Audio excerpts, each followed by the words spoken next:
εγώ στην αρχή. Ωραία. Ε, Παίρνω το λόγο στην αρχή για να σας καλωσορίσω. Σήμερα θα παρουσιαστούν διαδικτυακά τα πρακτικά του τέταρτου συνεδρίου Παπαδιαμαντικών α, μελετών. Το συνέδριο αυτό έγινε από τις 23-25 του 9ου του 21 στη Σκιάθο, αλλά και αυτό ήταν διαδικτυακό, και από τις 15 έως 16 Οκτωβρίου στην Αθήνα. Με αφορμή, ας το πω έτσι, τα 170 χρόνια από τη γέννηση του Παπαδιαμάντη, αλλά έτσι κι αλλιώς υπάρχει μια κανονικότητα, και αυτό είναι πάρα πολύ ενδιαφέρον, μια κανονικότητα ανά 10 χρόνια γίνεται συνέδριο για τον Παπαδιαμάντη. Τα δύο τελευταία, αν δεν κάνω λάθος, είχαν και θεματική. Το τελευταίο είχε οπωσδήποτε, και το προηγούμενο νομίζω, το 1991, το 2001, το 2011 και το τελευταίο το 2021.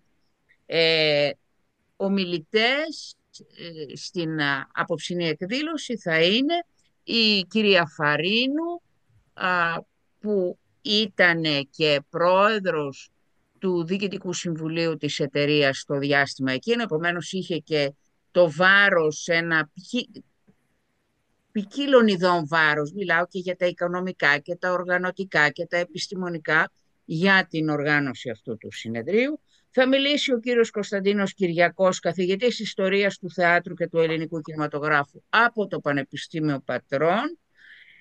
Θα μιλήσει επίσης ο κύριος Παναγιώτης Βλαγκόπουλος, καθηγητής μουσικολογίας με έμφαση στη μουσική ανάλυση από το Ιόνιο Πανεπιστήμιο, και ο κύριος Κώστας Ιωαννίδης, αναπληρωτής καθηγητής θεωρίας και κριτικής της τέχνης από την Ανωτάτη Σχολή Καλών Τεχνών.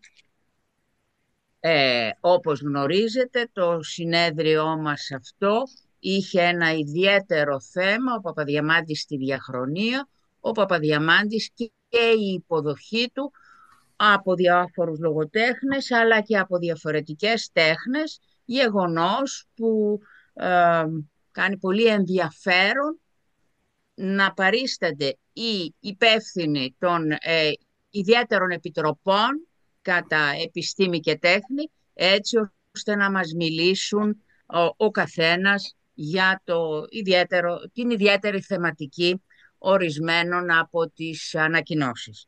Το μόνο που εγώ θέλω να πω αρχικά, ακριβώς έχοντας υπόψη μου τις 800 περίπου σελίδες των πρακτικών αυτού του συνεδρίου, τους ομιλητές και την ποικιλία των θεμάτων και των απόψεών τους, είναι ότι όσο το σκέφτομαι περισσότερο, ότι ο Παπαδιαμάντης είναι ο πιο επιτυχημένος Έλληνας συγγραφέας. Θα έβγαζα βέβαια ξεχωριστά την περίπτωση του Καζαντζάκη, αλλά ο Καζαντζάκης είναι μια ιδιαίτερη περίπτωση μόνος του. Έχει ένα πάρα πολύ μεγάλο έργο, ήταν παρόν στην πάρα πολλά χρόνια, σε πάρα πολύ κρίσιμους καιρούς, έγραψε έργα σε ξένες γλώσσες, κινήθηκε όπως σας είπα σε όλη την Ευρώπη και γνωρίστηκε και με πολλούς διανοούμενους. Το έργο του έχει μια μεγάλη ιδεολογική και θεματική ποικιλία. Ασχολήθηκε με ποικίλα κοινωνικά και πολιτικά ζητήματα, πολιτική δράση είχε και ο ίδιος, και επίσης είχε και ένα διάλογο με την παγκόσμια λογοτεχνία, και ιδιαίτερα ο διάλογος του με ορισμένα από τα κύρια έργα τον έκανε, συγχωρήστε μου τη λέξη, προσιτό σε ένα διεθνές κοινό. Δεν ισχύουν αυτά για τον Παπαδιαμάντη, που το έργο του δεν εκδόθηκε όσο ζούσε. Η θεματική του μπορούμε να πούμε ότι από μία άποψη ήταν περιορισμένη, ωστόσο είναι ο συγγραφέας που έχει μία πολύ μεγάλη σειρά από θεατρικά έργα, από ταινίες, μία όπερα, τόσα συνέδρια για το έργο του, περιοδικά, βιβλία και ένα ενδιαφέρον που συνεχώς ανανεώνεται. Το συνέδριό μας, τα πρακτικά του συνεδρίου μας τα δείχνουν όλα αυτά. Γιατί ο Παπαδιαμάντης βέβαια καλλιέργησε μία λογοτεχνία που βλέπει νοσταλγικά το παρελθόν. Νομίζω το στοιχείο της νοσταλγίας είναι για μένα από τα πιο σημαντικά στον Παπαδιαμάντη. Οι χαρακτήρες των προσώπων, όλοι ξέρουμε τη συζήτηση για το αν ο Παπαδιαμάντης είχε μια ποικιλία χαρακτήρων ή όχι, επαναλαμβάνει τους ίδιους τύπους στα έργα του, ωστόσο είναι πάρα πολλοί οι χαρακτήρες που υπάρχουν στα έργα του, και τα αθηναϊκά και τα σκιαθήτικα και τα μυθιστορήματα και τα διηγήματα, και επίσης έδειξε μέσα από τους χαρακτήρες του μια σειρά από αρετές, χριστιανικές και πιο πέρα από τις χριστιανικές αρετές. Στοιχείο που ως φαίνεται ενδιαφέρει άμεσα ή έμεσα και στην εποχή μας. Αυτά εγώ θα ήθελα να πω για να σας καλωσορίσω, να ευχαριστήσω τους ομιλητές για την παρουσία τους και για τα όσα θα μας πούν, να ευχαριστήσω το Πανεπιστήμιο Θεσσαλονίκης που μας δίνει την τεχνική σύνδεση αυτής της ημέρας, και να δώσω το λόγο στην κυρία Φαρίν. Ευχαριστώ.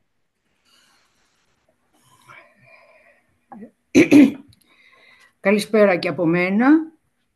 Συγκεντρωθήκαμε σήμερα εδώ για την παρουσίαση ενός επιβλητικού τόμου που περιλαμβάνει τα πρακτικά του 4ου Διεθνού Συνεδρίου που πραγματοποιήθηκε το 2021 με θέμα τη διαχρονία του Παπαδιαμάντη σε ένα χρονικό άνισμα 110 ετών. Νομίζω πως όλοι συμφωνούμε πλέον ότι ο Παπαδιαμάντης ανήκει στον κανόνα της νεοελληνικής λογοτεχνίας, αφού έχει υποστεί όλες τις διαδικασίες της κανονικοποίησης. Θεσμική χρησιμοποίηση στην εκπαίδευση, κριτική με ποικίλα και ετερόκλητα κριτήρια και πολιτισμική χρήση, εφόσον τα κείμενά του έχουν μεταποιηθεί και αξιοποιηθεί με διάφορους τρόπους σε διάφορα μέσα. Για τις θεατρικές και κινηματογραφικές διασκευές, τις ζωγραφικές αποτυπώσεις και τις μελοποιήσεις θα μιλήσουν οι αρμοδιότεροι από μένα. Εγώ θα περιοριστώ στη λογοτεχνία. Πώς συνδιαλέγονται με τον Παπαδιαμάντη και το έργο του οι σύγχρονοι του μέχρι και τους σύγχρονούς μας συγγραφείς? Στον τόμο το σύνολο των συγγραφέων που εξετάζονται από παλαιότερους και νεότερους μελετητές φτάνει τους 36. Από αυτούς 11 είναι ποιητές: Μαλακάσης, Βάρναλης, Σικελιανός, Παπατσόνης, Ελίτης, Ελευθερίου, Κοσμόπουλος, Κρανιδιώτης, Χαραλαμπίδης, Ορφανίδης, Χιωτέλη, και 26 είναι πεζογράφοι. Υπήρξαν 2 εργασίες που ασχολήθηκαν με περισσότερους από έναν συγγραφείς και 2 εργασίες που ασχολήθηκαν με τον ίδιο συγγραφέα. Από τους 26 πεζογράφους, 2 ανήκουν στους παλαιότερους, Μωραϊτίδης και Βουτυράς, 4 στη μεσοπολεμική πεζογραφία, Κόντογλου, Μυριβίλης, Καραγάτσης, Πεντζίκης, 9 στη μεταπολεμική, Βασιλικός, Γονατάς, Μιλιώνης, Παπαδημητρακόπουλος, Ιωάννου, Χάκας, Χατζής, Πέλας, Χιωτέλη, και 11 στη σύγχρονη, Ραφτόπουλος, Αρανίτσης, Νόλας, Βακαλόπουλος, Τριανταφυλόπουλος, Χιώνης, Μακριδάκης, Κοροβίνης, Ζουμπουλάκης, Μαργαρίτης και Ακρίβος. Τους αναφέρω με τη σειρά που εμφανίζονται στον τόμο. Πρόκειται για έναν αξιόλογο κατάλογο, στον οποίο θα μπορούσαμε να προσθέσουμε μερικά ακόμη έργα, όπως το μυθιστόρημα «Ταξίδι στην άκρη της νύχτας» του Μουρσελά και τα διηγήματα «Ο Παπαδιαμάντης δεν ζει πια» του Παυλιώτη, «Συνάντηση του Ψηρή» του Παπαστάθη από τη συλλογή «Το καλοκαίρι θα παίξει την Κλιτεμνίστρα» και «Το χιόνι» από τις χυδαίες ορχιδαίες της Μαρούτσου.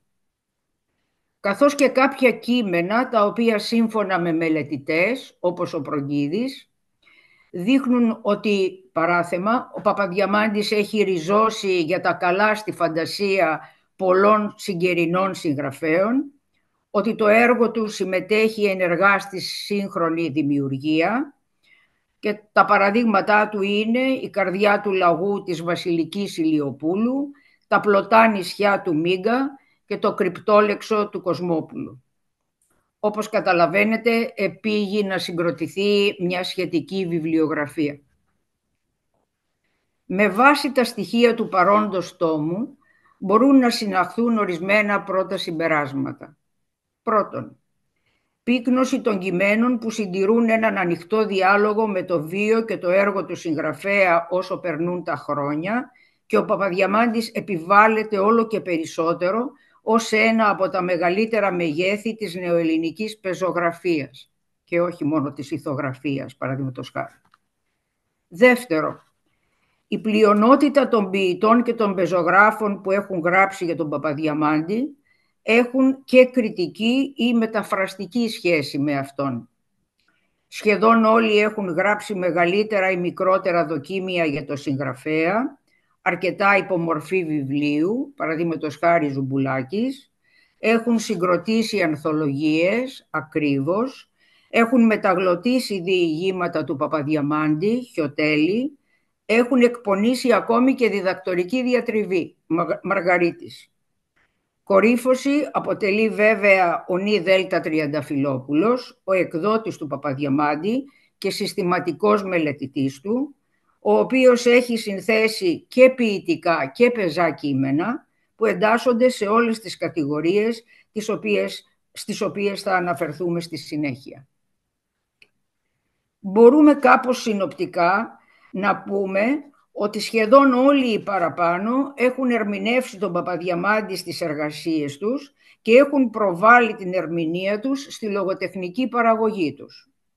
Σε σημείο που έχει κανείς την εντύπωση ότι κάποιοι από αυτούς φτάνουν να αφηγηματοποιούν τα δοκιμιακά τους κείμενα ή να δοκιμιοποιούν τα αφηγηματικά τους. Η παρουσία του Παπαδιαμάντη γίνεται συνήθως εμφανής στην αναφορά του ονόματος του συγγραφέα στο περικείμενο των έργων. Πρώτον, στους τίτλους των νεότερων κειμένων, που είναι φράσεις από ακριβείς ή λίγο παραλλαγμένους τίτλους, συνήθως διηγημάτων του Παπαδιαμάντη, «Σκοτεινό τριγώνι», «Όνειρο στο κύμα», «Κίνος ο σουραυλής», «Ναυαγίων πλάσματα». Και δεύτερον, στα μότο, παραδείγματος χάρη στον πρόδρομο τον Ασέλινο του Χαραλαμπίδη. Επισημαίνονται όμως από τους μελετητές και έμμεσοι τρόποι συγκριτικής ποιητικής που αφορούν στο λογοτεχνικό είδος, την πλοκή και τους τρόπους της παπαδιαμαντικής αφήγησης. Παραδείγματος χάρη Βουτυράς και Γονατάς.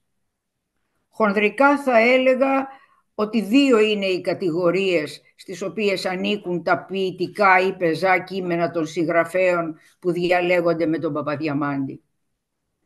Η πρώτη είναι η αφηγηματοποίηση του συγγραφέα σε επίπεδο μετάπλασης, αναδημιουργίας και επανεγγραφής του συγγραφικού προσώπου, της ζωής και του έργου του σε νέα κειμενικά περιβάλλοντα.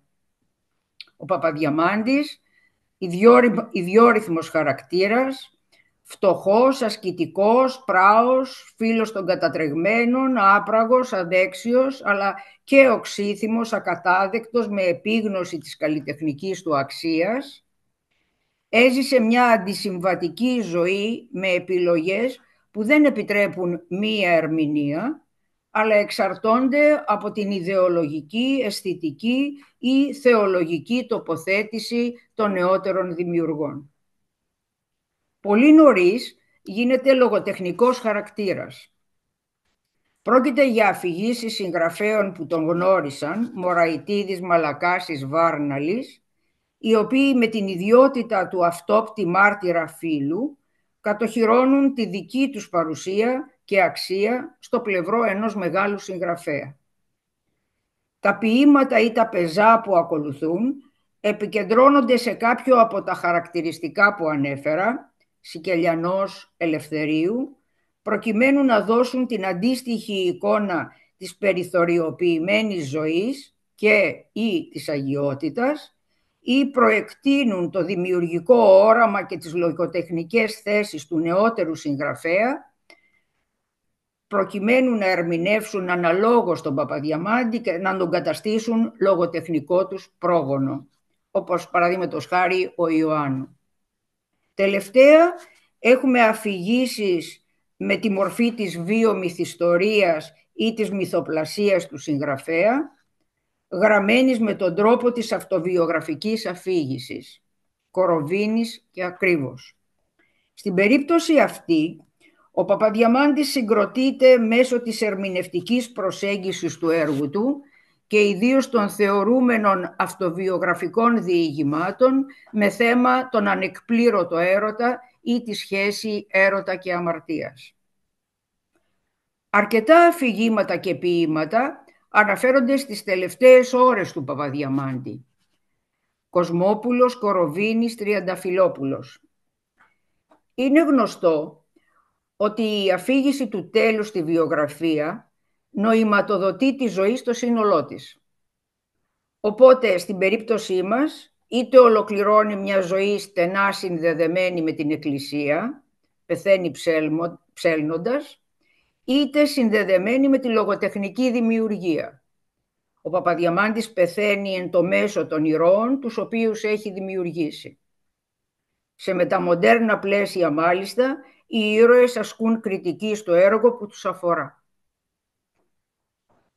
Η δεύτερη κατηγορία είναι η μίμηση με την ευρεία έννοια των διηγημάτων του Παπαδιαμάντη. Με ποιους τρόπους τα υπερκείμενα, δηλαδή τα έργα των νεότερων συγγραφέων, μιμούνται, μετασχηματίζουν, σφετερίζονται το παπαδιαμαντικό υποκείμενο, με όρους Ζενέτ. Η εμφανέστερη προσπάθεια είναι η μίμηση της γλώσσας, του ύφους ή της μακροπερίοδης σύνταξης του Παπαδιαμάντη και ευρύτερα της ασθενούς πλοκής ή των εκτεταμένων παρεκβάσεων. Πρόκειται για παστίς, αλλά μανιέρντε, το οποίο δείχνει την εκτίμηση και το θαυμασμό προς το πρωτότυπο, προϋποθέτει όμως εντελή γνώση του σκιαθήτη συγγραφέα. Πιο σύνθετοι είναι οι διάφοροι τρόποι μετασχηματισμού του περιεχομένου, τους οποίους μπορεί να παρατηρήσει κανείς τη διαχρονία τους, αν δει πως ένας συγγραφέας, παραδείγματος χάρη ο Πεντζίκης, μετασχηματίζει το ίδιο διήγημα, παραδείγματος χάρη Νεκρός ταξιδιώτης, σε διάφορα έργα του, όπως το Μυθιστόρημα της κυρίας Έρσης ή το Προσεκκλησιασμό, ή πως διάφοροι συγγραφείς αφομοιώνουν, παραλλάσσουν, μετατρέπουν κτλ. Ένα συγκεκριμένο διήγημα, παραδείγματος χάρη το Όνειρο στο κύμα, το οποίο, όπως και άλλα ερωτικά κείμενα του Παπαδιαμάντη, φαίνεται να είναι από τα πιο επιδραστικά στη σύγχρονη μεταδημιουργία. Στον παρόντα τόμο ασχολούνται με τα διηγήματα αυτά η Μυριβίλης 2 φορές, Παπαδημητρακόπουλος, Πέλας, Αρανίτσης, Χιόνης, Ακρίβος και Μουρσελάς. Προκειμένου να συζητήσουμε αναλυτικότερα κάποιες περιπτώσεις σημασιολογικού μετασχηματισμού, βρίσκω βοηθητική την ακόλουθη παρατήρηση του Τέλου Άγρα. Παράθεμα. Σύγχρονος Γάλλος ποιητής έτσι εγκομιάζει τον Κορώ, τον περίφημο Γάλλο τοπιογράφο. Σταματάς, λέει, στην εξοχή, βλέπεις αντίκριτα δέντρα, τον ουρανό και το ποτάμι. Και αυτόματα ανεβαίνει στα χείλη σου. Κορώ. Γιατί παρόμοια και εμείς οι Έλληνες, όταν μπούμε σε ένα ξοκλήσι, σταθούμε μπρος σε μια γριούλα, αντικρίσουμε μια θαλασσογραφία φυσική, το τρίπτυχον όπου κυρίως απετύπωσε εκείνος τη σφραγίδα του, ανεβαίνει στα χείλη μας Παπαδιαμάντης. Κλείνει τα εισαγωγικά. Ο Άγκρας δηλαδή διαπιστώνει ότι ο Παπαδιαμάντης έχει κατορθώσει όχι να αναπαριστά, αλλά να δημιουργεί μια κειμενική πραγματικότητα, βάσει της οποίας αντικρίζουμε και επαληθεύουμε την εξωτερική πραγματικότητα. Η επαλήθευση βέβαια γεννά ποικίλα συναισθήματα σε σχέση με την πραγματικότητα. Ικανοποίησης, διαβάζω τον Παπαδιαμάντη πάνω στα πράγματα, Μιλιώνης, ή διάψευσης, Παπαδημητρακόπουλος, ή απογοήτευσης από τη σημερινή πραγματικότητα του νησιού, Σκίαθος Φούιτ.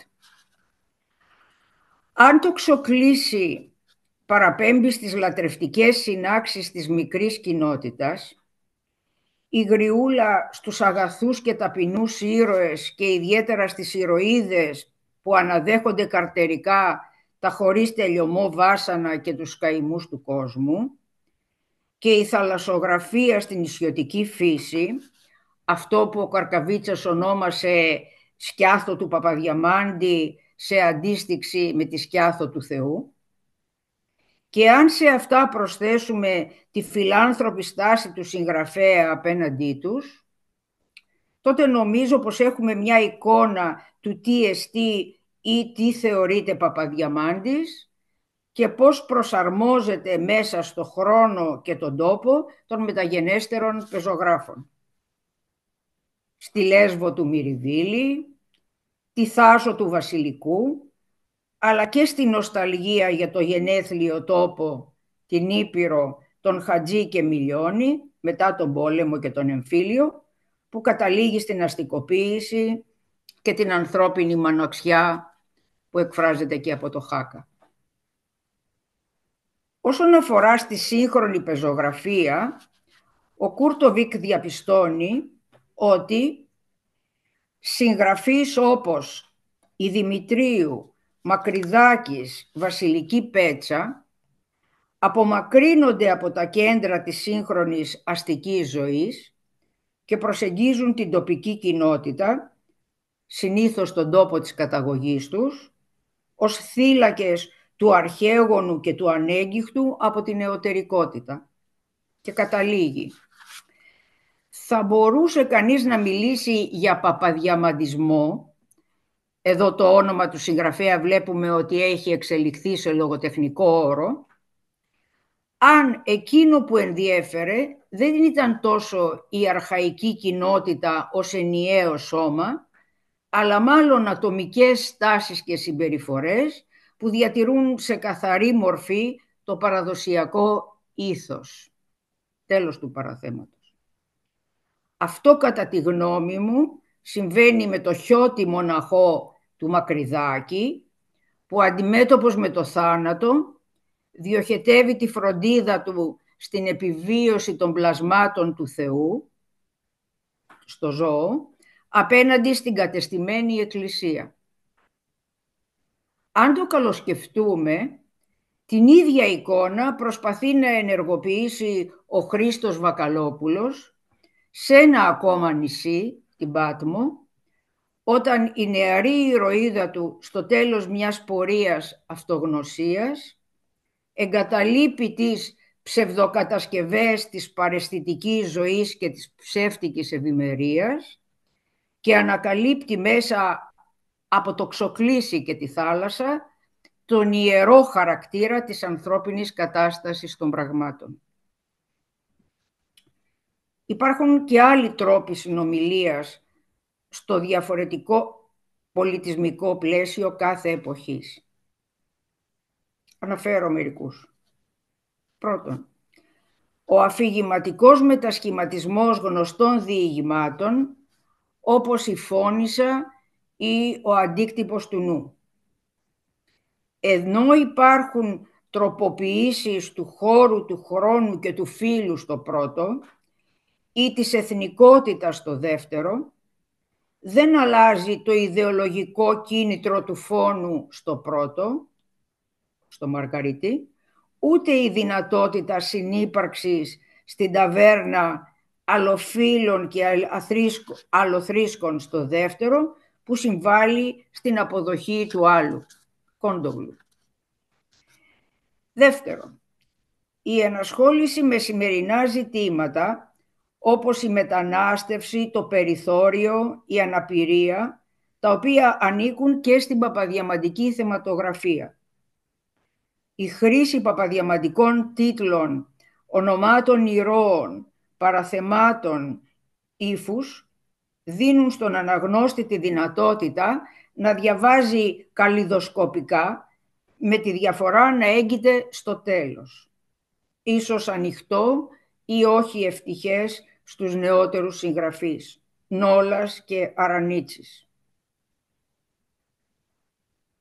Τρίτο, η αναπροσαρμογή του παπαδιαμαντικού υλικού, έθιμα, τελετουργία, τρόπος ζωής, φαγητό κλπ, σε νέα συμφραζόμενα, χωρίς ενίοτε ευθεία αναφορά στον Παπαδιαμάντη, που δείχνουν πώς η αποσύνδεση του παραδοσιακού χαρακτήρα ορισμένων πράξεων, παραδείγματος χάρη τα κόλληβα, και η κατάργηση της συμβολικής του σημασίας, σχετική με τη ζωή, τον έρωτα, το κακό και το θάνατο, υποδηλώνει την απώλεια του νοήματος στην εποχή μας. Χιόνης Παπαδημητρακόπουλος. Όσο περνούν τα χρόνια, γίνεται αντιληπτό από τους συγγραφείς ότι η παράδοση στον Παπαδιαμάντη είναι μια εμπειρία που προσδιορίζει τον εσωτερό εαυτό μας και όχι ένα ιδεολόγημα για τη συγκρότηση της εθνικής ή της θρησκευτικής ταυτότητας. Σας ευχαριστώ. Τα όποια συμπεράσματα κατά την συζήτηση. Ευχαριστώ. Ευχαριστούμε και εμείς πάρα πολύ, αγαπητή Ζέτα Φαρίνου. Και να δώσουμε το λόγο τώρα στον κύριο Κωνσταντίνο Κυριακό να μας μιλήσει για μια σειρά από άλλες ανακοινώσεις. Συζήτηση στο τέλος και ερωτήματα στο τέλος μετά από όλες τις ομιλίες θα πρότεινα. Καλησπέρα, ακούγομαι? Βεβαίως. Ναι. Ευχαριστώ για την πρόσκληση, να σας συγχαρώ για τον εντυπωσιακό τόμο και να συγχαρώ και τους συγγραφείς για τον κόπο που έχουν καταβάλει. Ίσως μετατοπίζοντας τον άξονα από τη σεβαστή μου και πρώην καθηγήτρια κυρία Φαρίνου, θα μιλήσω περισσότερο από το περιεχόμενο για τους συγγραφείς και τις μεθόδους του. Ίσως να ποικίλει και η παρουσίαση κατά αυτόν τον τρόπο. Λοιπόν, από το συνολικό αριθμό των 781 σελίδων, όσο αφορούν τα πεδία του θεάτρου και του κινηματογράφου, καταλαμβάνουν τις σελίδες 489 έως 603. Αναφερόμαστε σε 10 αναπτυγμένες γραπτές εκδοχές των ανακοινώσεων του συνεδρίου. 6 είναι εστιασμένες στη σκηνική πρόσληψη, δραματουργία και παράσταση, 2 εξετάζουν τη ραδιοφωνική παρουσία του Παπαδιαμάντη και 2 τις κινηματογραφικές μεταπλάσεις των εμβληματικών κειμένων της Φώνισσας και της Νοσταλγού. Τα άρθρα της πρώτης ενότητας υπογράφονται από τις Κυριακή Πετράκου, Μαρία Ζαχαριουδάκη, Ευγενία Μαραγκού, Δήμητρα Αναστασιάδου, Μαρίνα Αθανασίου Τάκη και του Ζαφύρη Νικήτα.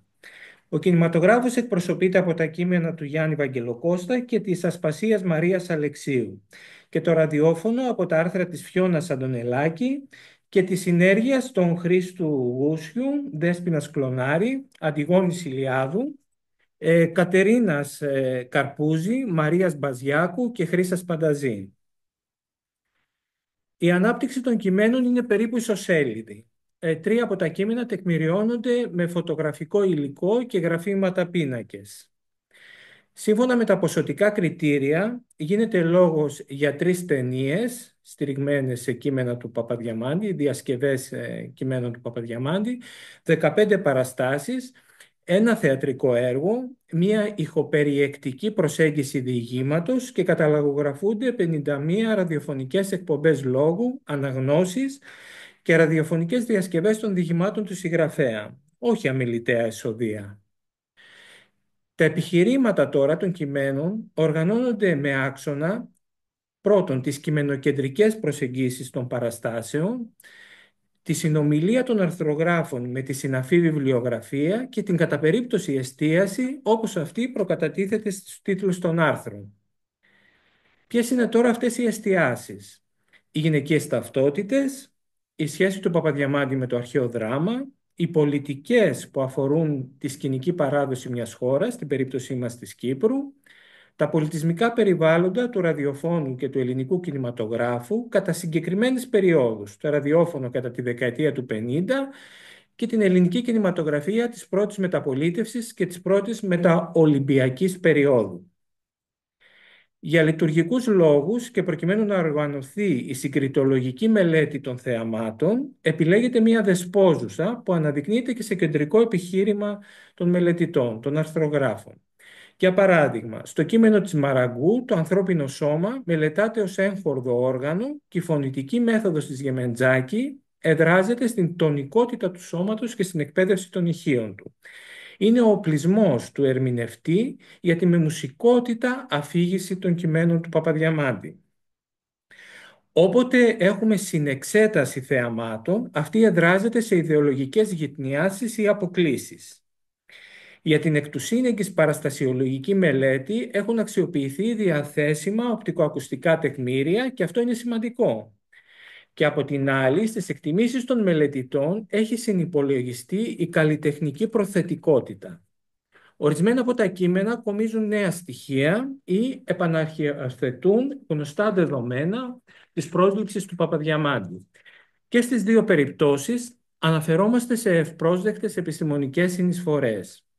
Πρωτότυπο και ιδιαίτερο, όχι μόνο για τη φοιτητική ιδιότητα της ομάδας των συγγραφέων, είναι το άρθρο «Από το κείμενο στο ραδιοφωνικό ήχο. Εντοπισμός ηχοπεριεκτικών λέξεων και ηχετικών περιγραφών στο έργο του Παπαδιαμάντη με σκοπό την κατασκευή μιας εναλλακτικής ραδιοφωνικής αφήγησης». Για την ηχητική αναπαράσταση του αντρισοπρευτικού διηγήματος, το μυρολόγιο της Φώκιας, και έχοντας επίγνωση της στενής σχέσης ραδιοφώνου και αφήγησης, χρησιμοποιούνται εργαλεία από το χώρο του κινηματογράφου.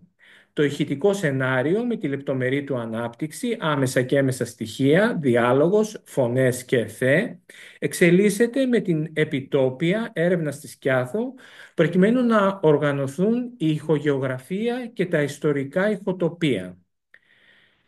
Στο μελέτημα «Ο Παπαδιαμάντης και οι γυναίκες στο θέατρο», η Κυριακή Πετράκου προσεγγίζει πέρα από το θεατρικό έργο του Γιάννη Σολδάτου όταν ο Αλέξανδρος Παπαδιαμάντης συνάντησε τον Γεώργιο Βυζινό και το μη δημοσιευμένο κείμενο παράστασης του Πέτρου Ζούλια «Γυναίκες του Παπαδιαμάντη», καταθέτοντας και ίχνη της πρόσληψης της εν λόγω παράστασης. Η εστίαση στις έμφυλες ταυτότητες, είτε πρόκειται για δραματοποιημένους αφηγηματικούς χαρακτήρες γυναικών, είτε για τη δραματοποίηση ανδρών συγγραφέων, συνοδεύεται από μια επιλεκτική αναδρομή σε συναφείς με τις αναπαραστάσεις των γυναικών μελέτες. Κειμενοκεντρικό, και πάλι το προαναφερθέν έργο του Γιάννη Σολδάτου, θα μπορούσε να χαρακτηριστεί και το άρθρο του Ζαφύρη Νικήτα «Άγιοι και Σαλοί των ελληνικών γραμμάτων». Το δράμα, οι συνέπειες της παλαιάς ιστορίας, όταν ο Παπαδιαμάντης συνάντησε το Βυζινό στο Δρομοκαΐτιο. Το ενδιαφέρον της συγκεκριμένης συμβολής έγκυται σε μια ερμηνευτική πρόταση του έργου θεωρητικά υποστηριγμένη. Ψυχόδραμα, μεταθέατρο, θέατρο της ανάμνησης και διακειμενικότητες.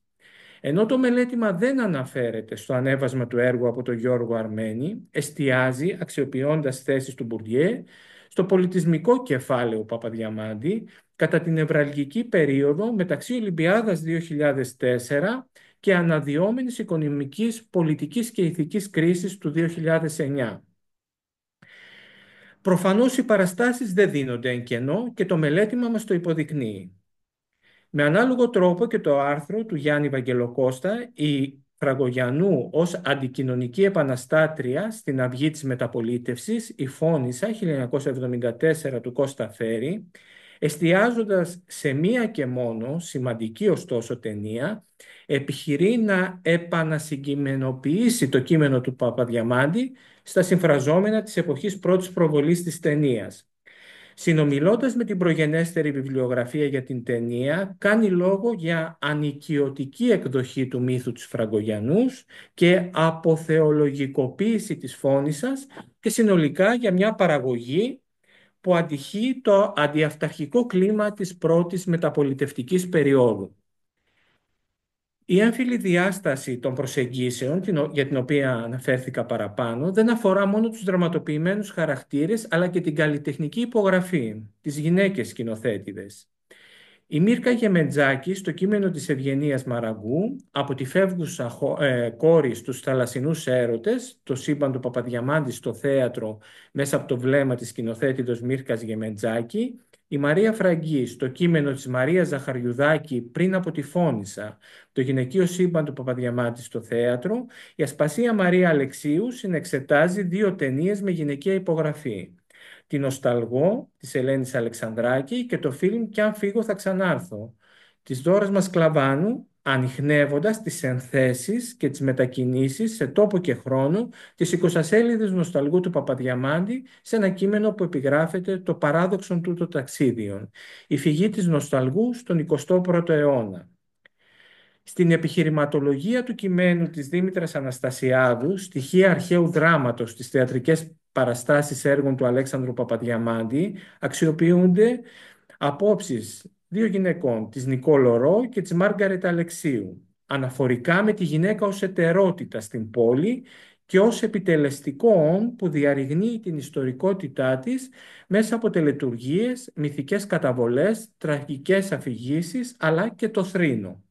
Εστιάζοντας περισσότερο στα διηγήματα και τις σκηνοθετικές προγραμματικές αρχές των θεαμάτων, αναδεικνύει τη σχέση του Παπαδιαμάντη με το αρχαίο δράμα, όπως αυτή διαφαίνεται σε παραστάσεις του Χατζάκη, του Γκόνη και του Αβδελιώδη, σκηνοθετών με διαμορφωμένο και αναγνωρίσιμο τρόπο πρόσληψης μιας συγκεκριμένης εκδοχής της παράδοσης του Παπαδιαμάντη.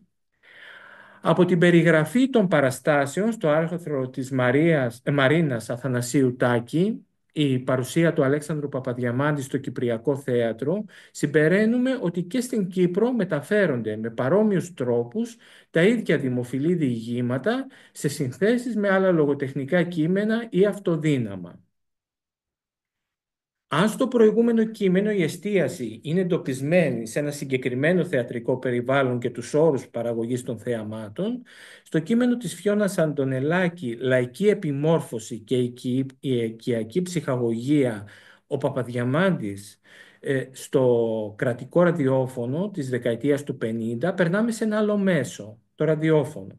Το συγκεκριμένο άρθρο κομίζει νέα στοιχεία τεκμηρίωσης της παρουσίας του Παπαδιαμάντη και είναι στηριγμένο σε πρωτογενή έρευνα. Πρωτοπαρουσιαζόμενα, γι' αυτό και ενδιαφέροντα στοιχεία για το καλλιτεχνικό ιδίωμα και τη δράση της Μύρκας Γεμεντζάκη, κομίζει το κείμενο της Μαραγκού. Οι αναφορές στην πρώτη σκηνική Φώνισσα εμπλουτίζονται με καλοδεχούμενες λεπτομέρειες βασισμένες σε σωσμένο οπτικοακουστικό υλικό. Από την άλλη είναι κρίμα, όπως μας βεβαιώνει η κυρία Αντωνελάκη, το γεγονός ότι πολλές από τις αποδελτιωμένες ραδιοφωνικές εκπομπές δεν είναι διαθέσιμες ή δεν σώζονται.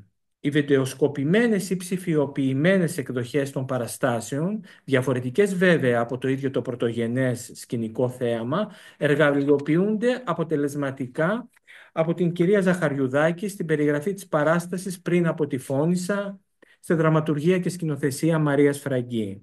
Στις παραστασιολογικές λοιπόν προσεγγίσεις αναγνωρίζουμε αρχές και δομές του αφηγηματικού θεάτρου, ερωτήματα γύρω από τις σκηνικές συνθέσεις, με άξονα την έννοια της αποσπασματικότητας και την έννοια της σειραφής, το διαμοιρασμό των κειμενικών φωνών, τη σχέση μεταξύ αφηγητή και χαρακτήρα, την πρωτοπρόσωπη και τριτοπρόσωπη αφήγηση, τους σκηνικούς δείκτες, τις παράλληλες δράσεις, τις συμβολοποιήσεις αντικειμένων, τα εικαστικά στοιχεία, τις τεχνικές των κινηματογραφικών προβολών, τους θηλυκούς κόσμους κατά την παράθεση προς μια περσόνα σκηνοθέτη διηγηματογράφου.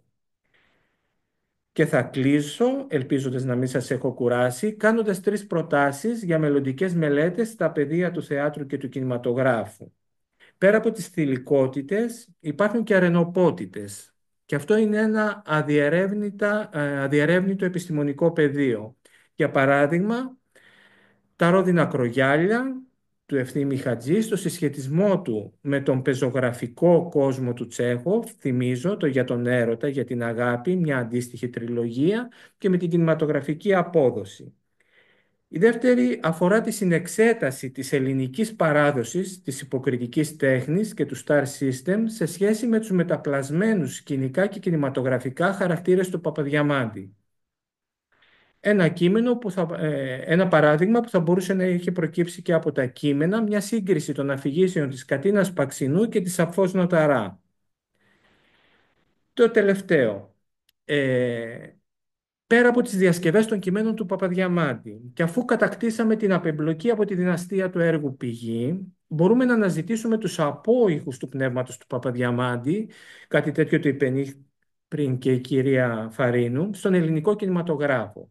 Δηλαδή να αξιοποιήσουμε μεθόδους κινηματογραφικών religious studies σε ζητήματα που σχετίζονται με τα πολιτισμικά επανατοποθετημένα ιδεολογήματα της ελληνικότητας, την χάρη, τη λύτρωση, τη δοκιμασία και την έκφραση του θαυμαστού.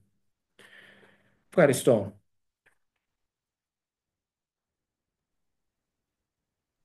Ευχαριστούμε πολύ, κύριε Κυριακέ. Θα δώσουμε τώρα το λόγο στον κύριο Βλαγκόπουλο. Καλησπέρα και από μένα. Ευχαριστώ πάρα πολύ για την πρόσκληση σε μια συνάρτηση που αισθάνομαι λίγο εξωτερικός παρατηρητής, μια και πρώτον δεν μετήχα ως συγγραφέας στον τόμο. Δεύτερον, η μουσική δεν έχει τον ίδιο μεγάλο χώρο όσο έχει, ας πούμε, η λογοτεχνία, πράγμα που είναι πολύ φυσικό, ή ακόμα και το θέατρο και ο κινηματογράφος.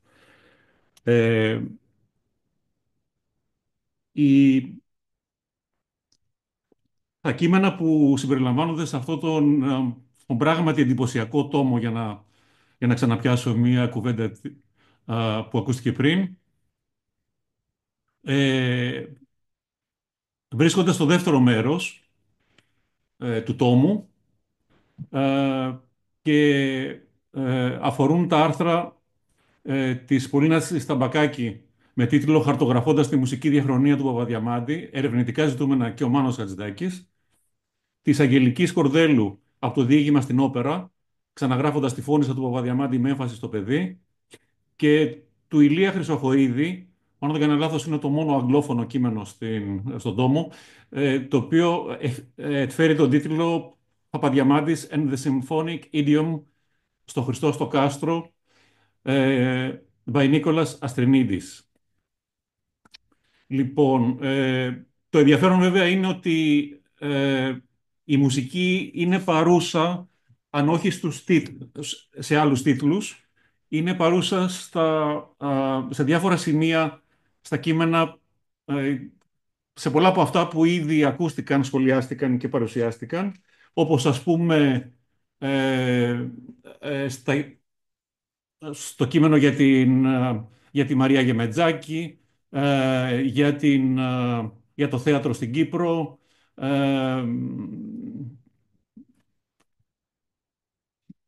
στην εισαγωγή βεβαίως που κάνει η κυρία Φαρίνου στο δεύτερο μέρος, όπου και αυτή συνοψίζει με τον τρόπο της το τι περιέχεται στα κείμενα που θα ακολουθήσουν. Θα σχολιάσω λίγο τις προσεγγίσεις των τριών συγγραφέων. Τα κείμενα της Κορδέλου και του Χρυσοχοΐδη ασχολούνται με κάτι πολύ συγκεκριμένο. Της Κορδέλου ασχολείται με την όπερα του Γιώργου Κουμεντάκη, η οποία στην ουσία που στηρίζεται σε ένα λιμπρέτο που έγραψε ο Γιάννης Βόλος, στηριζόμενος στη Φώνισσα. Η όπερα λέγεται η Φώνισσα, αλλά δεν μελοποιείται ακριβώς. Και πώς θα ήταν δυνατόν, είναι ένα διήγημα, αλλά δεν μελοποιείται ακριβώς το κείμενο του Παπαδιαμάντη ή έστω με τους διαλόγους του, αλλά είναι μια διασκευή, ας πούμε, και με συγκεκριμένα, που δίνει μια συγκεκριμένη ανάγνωση που τεκμηριώνει μια συγκεκριμένη ανάγνωση της νουβέλας του Παπαδιαμάντη από τον Γιάννη Βόλο σε συνεργασία με τον Γιώργο Κουμαντάκη. Το κείμενο του Χρυσοχοΐδη επίσης είναι αφιερωμένο σε κάτι εξαιρετικά συγκεκριμένο και χειροπιαστό, που είναι το συμφωνικό ποίημα του Ηλία Χρυσοχοΐδη που στηρίζεται στο διήγημα του Παπαδιαμάντη στο Χριστό στο Κάστρο. Και είναι το έργο, το συμφωνικό αυτό έργο και το διήγημα φυσικά έχουν τον ίδιο τίτλο. Θα σχολιάσω πρώτα αυτά τα δύο και αφήνω το κείμενο της Ταμπακάκη στο τέλος, γιατί πραγματικά έχει μια πολύ μεγάλη ευρύτητα και πιάνει σχεδόν το σύνολο των θεμάτων που, σε ό,τι αφορά τη σχέση του Παπαδιαμάντη με τη μουσική, είτε του ιδίου του Παπαδιαμάντη με τη μουσική, είτε της πρόσληψης και ακριβώς της διαχρονίας του Παπαδιαμάντη, πράγμα που είναι στον τίτλο του άρθρου, αλλά και στον τίτλο του συνεδρίου του ίδιου. Το κείμενο λοιπόν της Κορδέλου κομίζει μια σημαντική συνεισφορά σε ό,τι αφορά, κυρίως από μουσικολογική πλευρά, την σχέση λογοτεχνήματος με λιμπρέτο για όπερα. Έτσι, είναι αυτό που, όπως λέει και η συγγραφέας, στα γερμανικά λέγεται Literaturoper. Είναι μια όπερα δηλαδή που στηρίζεται σε ένα λογοτεχνικό έργο. Δεδομένης της σπάνιδος αυτών των Literaturoper, ας πούμε, στη νεότερη Ελλάδα, εδώ θα θυμηθούμε ίσως τον Πρωτομάστορα και τον Κωνσταντίνο τον Παλαιολόγο του Μανώλη Καλομήρη, που στηρίζονται στα θεατρικά έργα στα ομώνυμα θεατρικά έργα του Νίκου Καρατζάκη. Είναι πάντως πολύ μικρός. Είναι μια πολύ εξαιρετική περίπτωση η λιτερατούρα όπερα, η όπερα που στηρίζεται σε λογοτεχνικό κείμενο στην Ελλάδα και εντάξει, όπως είναι και σχετικά μικρός ο αριθμός των ελληνικών οπερών. Το κείμενο της Κορδέλου λοιπόν έχει το ενδιαφέρον ότι εξετάζει ακριβώς την μετατόπιση της οπτικής που είτε συνειδητά είτε ασυνείδητα, κυρίως συνειδητά, δημιουργείται μέσα από την προσπάθεια των νέων δημιουργών, των σύγχρονων δημιουργών, στην περίπτωσή μας του Γιάννη Βόλου και του Γιώργου Κουμαντάκη, αφού έχουν αποφασίσει ότι η όπερα δεν θα ακολουθήσει τη χρονολογική σειρά όπως αυτή αποτυπώνεται στο ίδιο το πρωτότυπο κείμενο, και από τη στιγμή που μάλιστα το ίδιο το πρωτότυπο κείμενο δεν έχει ως κυρίαρχο στοιχείο τη δράση, αλλά κυρίως την περιγραφή, την ψυχολογική περιγραφή και, και το πορτρέτο της πρωταγωνίστριας.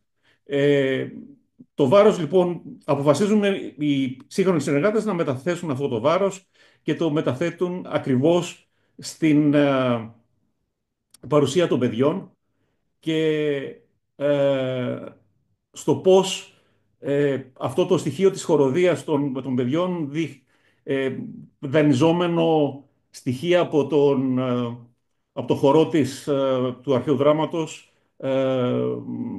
κρίνει και παρουσιάζει έτσι μια προσέγγιση στον πρωταγωνιστικό χαρακτήρα της Φραγκογιάννους. Η όπερα είναι, για να πάρω μια μεταφορά, μάλλον μια επισήμανση νομίζω της κυρίας Φαρίνου στο κείμενο, είναι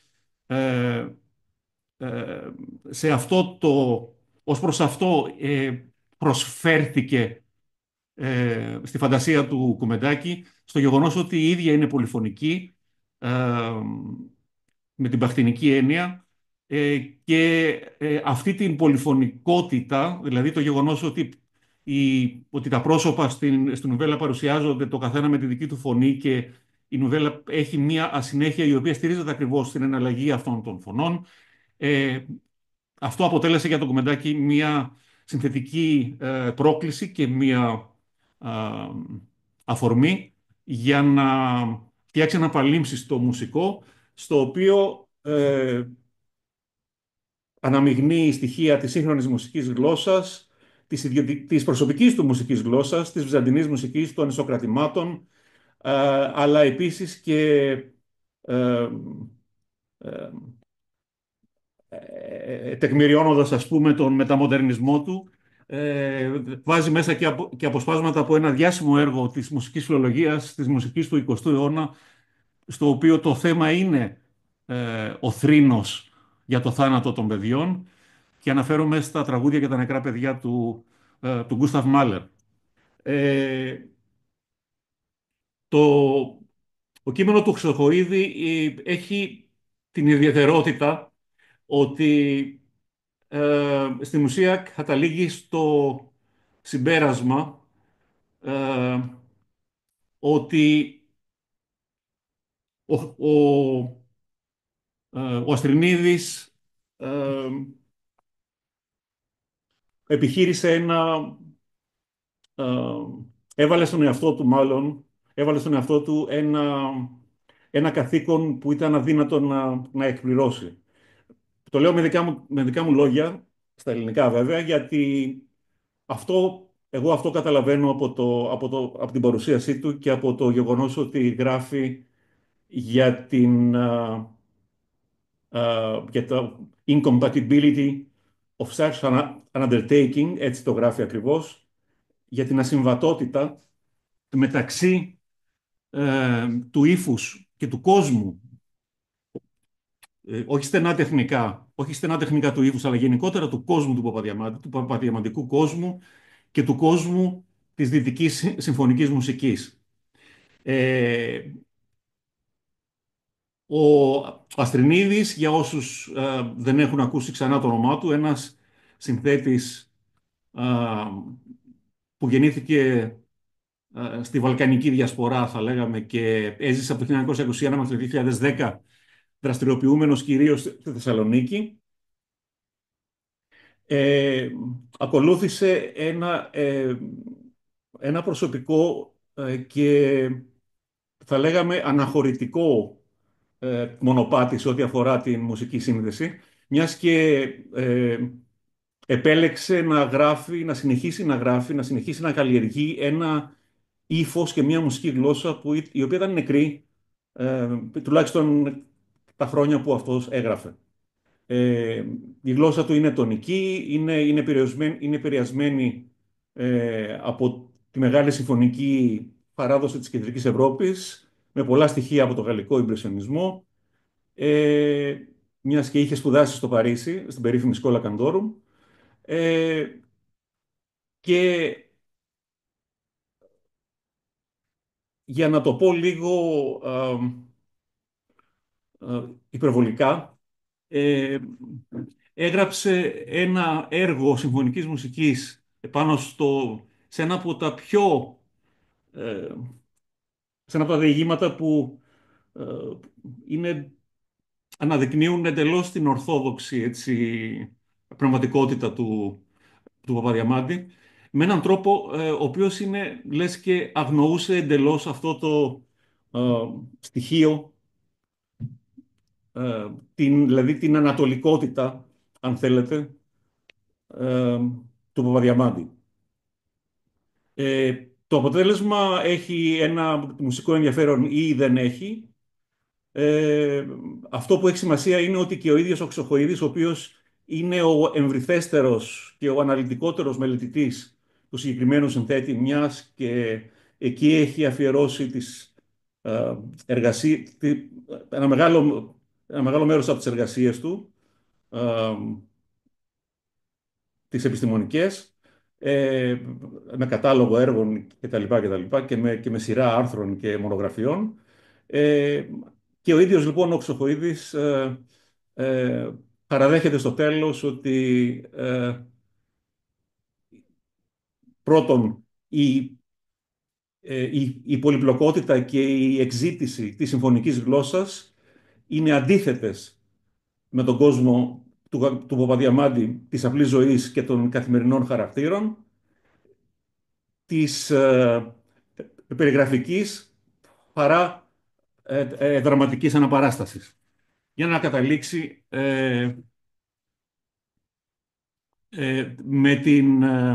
με τις δύο προτάσεις περί μη συμβατότητας του εγχειρήματος από τον Χρυσοχοΐδη. Αυτό όμως μου δίνει το πάτημα για να περάσω στο τελευταίο κείμενο, που είναι το κείμενο της Πολίνας Ταμπακάκη, που αφορά ακριβώς την, την θέση του Παπαδιαμάντη, την εντελώς συμβολική, βαριά φορτωμένη συμβολική θέση του Παπαδιαμάντη στο σύμπαν αυτό που χαρακτηρίζεται από λέξεις όπως ανατολικότητα, η καθημάς Ανατολή, και που στις πιο πολεμικές του εκφράσεις αυτό το σύμπαν έρχεται σε αντιπαράθεση με κάτι που θα ονόμαζα η καθημάς Δύση, ή αυτό στην πιο ευγενική διατύπωση. Έχουν εκφραστεί και άλλες λιγότερο ευγενικές διατυπώσεις από τύπους που είναι λιγότερο ή περισσότερο γραφικοί, ευρωλιγούριδες και άλλα τέτοια συναφή. Η αντιπαράθεση πάντως μεταξύ μιας ανατολικότητας και μιας άλλης σχολής, η οποία είναι προσανατολισμένη προς την Ευρώπη, με όλες τις, αυτό ως δύο πόλοι, με όλες τις δυνατές αναμίξεις και φωτοσκιάσεις ανάμεσα σε αυτούς τους δύο πόλους, έτσι, είναι κάτι το οποίο χαρακτήρισε και χαρακτηρίζει την ελληνική πνευματική ζωή στο σύνολό της, είτε μιλάμε για τη μουσική, είτε για τη λογοτεχνία, είτε για οτιδήποτε άλλο. Το άρθρο της Ταμπακάκη μας προσφέρει ένα πανόραμα ελληνικής δημιουργίας που κινήθηκε προς τον πόλο της ανατολικότητας, αναδεικνύοντας τον Παπαδιαμάντη ως την μορφή ως τη μορφή που οι επόμενοι αναγνώρισαν ως τον προπάτορα, ας πούμε, ως τον αρχηγέτη, ας πούμε, ως τον προφήτη, αν θέλετε, όπως θέλετε πείτε το, αυτής της τάσης, η οποία διεκδίκησε ε, και διεκδίκησε τον Στέφανο της αυθεντικότητας και της αυθεντικής έκφρασης του νεοελληνικού είναι, ας πούμε, στο σύνολό του. Κεντρικά εδώ είναι δύο κείμενα του ίδιου του Παπαδιαμάντη. Φυσικά η Αθήνα ως Ανατολική πόλης. Ένα κείμενο που, όπως πολύ σωστά αναφέρει η Ταμπακάκη, ήταν μια βραδιφλεγής βόμβα. Αυτό είναι δική μου έκφραση, αλλά στο κείμενο στο Ταμπακάκη αναδεικνύεται αυτό ακριβώς, η αποδόμηση, όπως το λέει, του συνολικού εγχειρήματος που ήταν η έκδοση του αναμνηστικού τόμου για τους Ολυμπιακούς Αγώνες του 1896. Και που εγώ θα το περιέγραφα ακριβώς ως μια βραδιφλεγή βόμβα στο εσωτερικό αυτού του τόμου, ο οποίος κατά τα άλλα ήθελε να δείξει το πόσο έχει προοδεύσει το νέο ελληνικό, το το εντελώς φρέσκο καινούριο νέο ελληνικό κράτος μέσα α, στα 30-40 χρόνια που υπάρχει, το πόσο έχει προοδεύσει σε όλους τους τομείς, από τον αθλητισμό, από τη διοργάνωση αθλητικών εκδηλώσεων μέχρι τη μουσική ζωή, ε, και εκεί περιλαμβάνονται τα δύο κείμενα που ακριβώς ε, δειγματίζουν, θα έλεγα, τις δύο αντικρουόμενες τάσεις.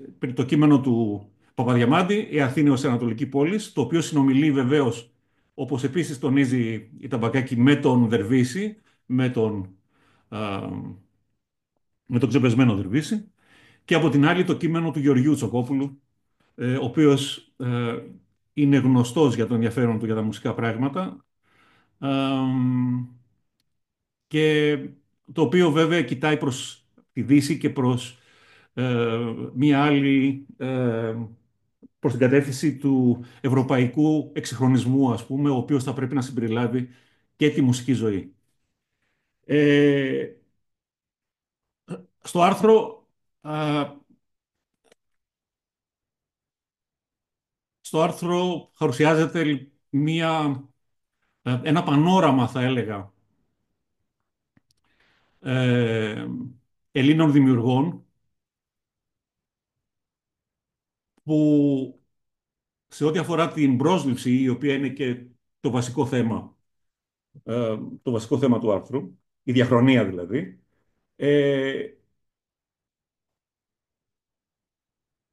υπάρχει αναδεικνύεται σε αυτή την πρόσληψη ένας κεντρικός πόλος, ο οποίος δεν αφορά μόνο τη μουσική, αφορά κυρίως τη μουσική, αλλά όχι μόνο αυτή. Είναι η μορφή του Μάνου Χατζηδάκη, την οποία σε μια πολύ ωραία μεταφορά που την ονομάζει στην ακροτελεύθια παράγραφο ότι λειτουργεί ως ένα είδος αμφιβόλου, που μας βοηθά να χαρτογραφήσουμε το εύρος και την πολυπλοκότητα των μουσικών αφηγημάτων, διαδρομών και συμπράξεων, όπου το πνεύμα του Παπαδιαμάντη άφησε ανεξίτηλο το αποτύπωμά του. Και ε, το αποτύπωμα του Παπαδιαμάντη, ε, όπως υποστήριξα πριν λίγο, ξεκινάει από τον ίδιο, από αυτά τα δύο, κυρίως από αυτά τα δύο κείμενα του ιδίου,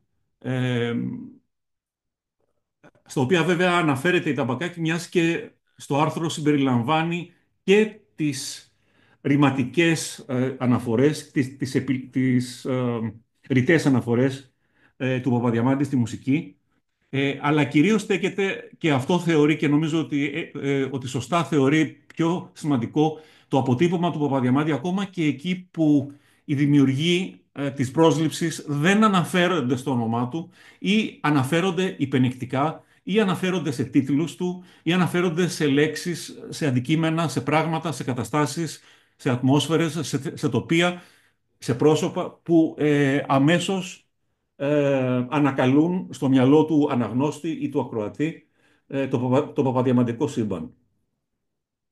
Ε, οι αναφορές οι απόψεις του Παπαδιαμάντη, οι ρητές απόψεις του Παπαδιαμάντη, με όλη την ε, από τη μια την ηρωνία απέναντι σε αυτούς που θεωρούσε μη αυθεντικούς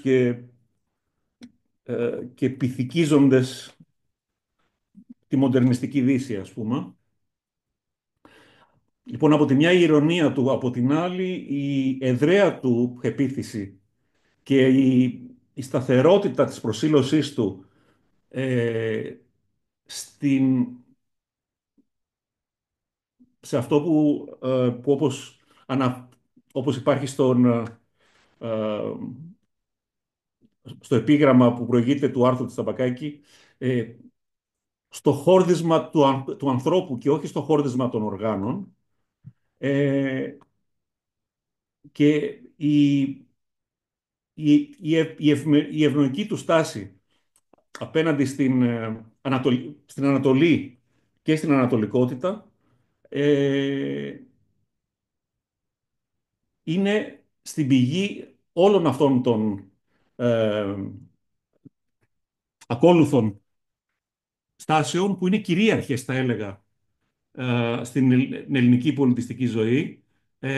Και εδώ θα μου επιτρέψετε να παρατηρήσω ότι πολύ συχνά συμβαίνει αυτό το πράγμα, ότι ε, η, η υποστήριξη από πολλούς ε, μιας, ε, μιας πνευματικής προσέγγισης συνολικής, όπως είναι η ανατολικότητα ή η καθημάς Ανατολή, έρχεται πολύ συχνά, παρόλο που είναι κυρίαρχη, συχνά παρουσιάζεται με τους ρητορικούς τρόπους ε, του διωγμένου, του περιφερειακού, του πτωχού, του σαλού, του έξω από τις νόρμες και τέλος του επαναστατικού ή του πολιτικά, ε, του πολιτικά διαφωνούντος.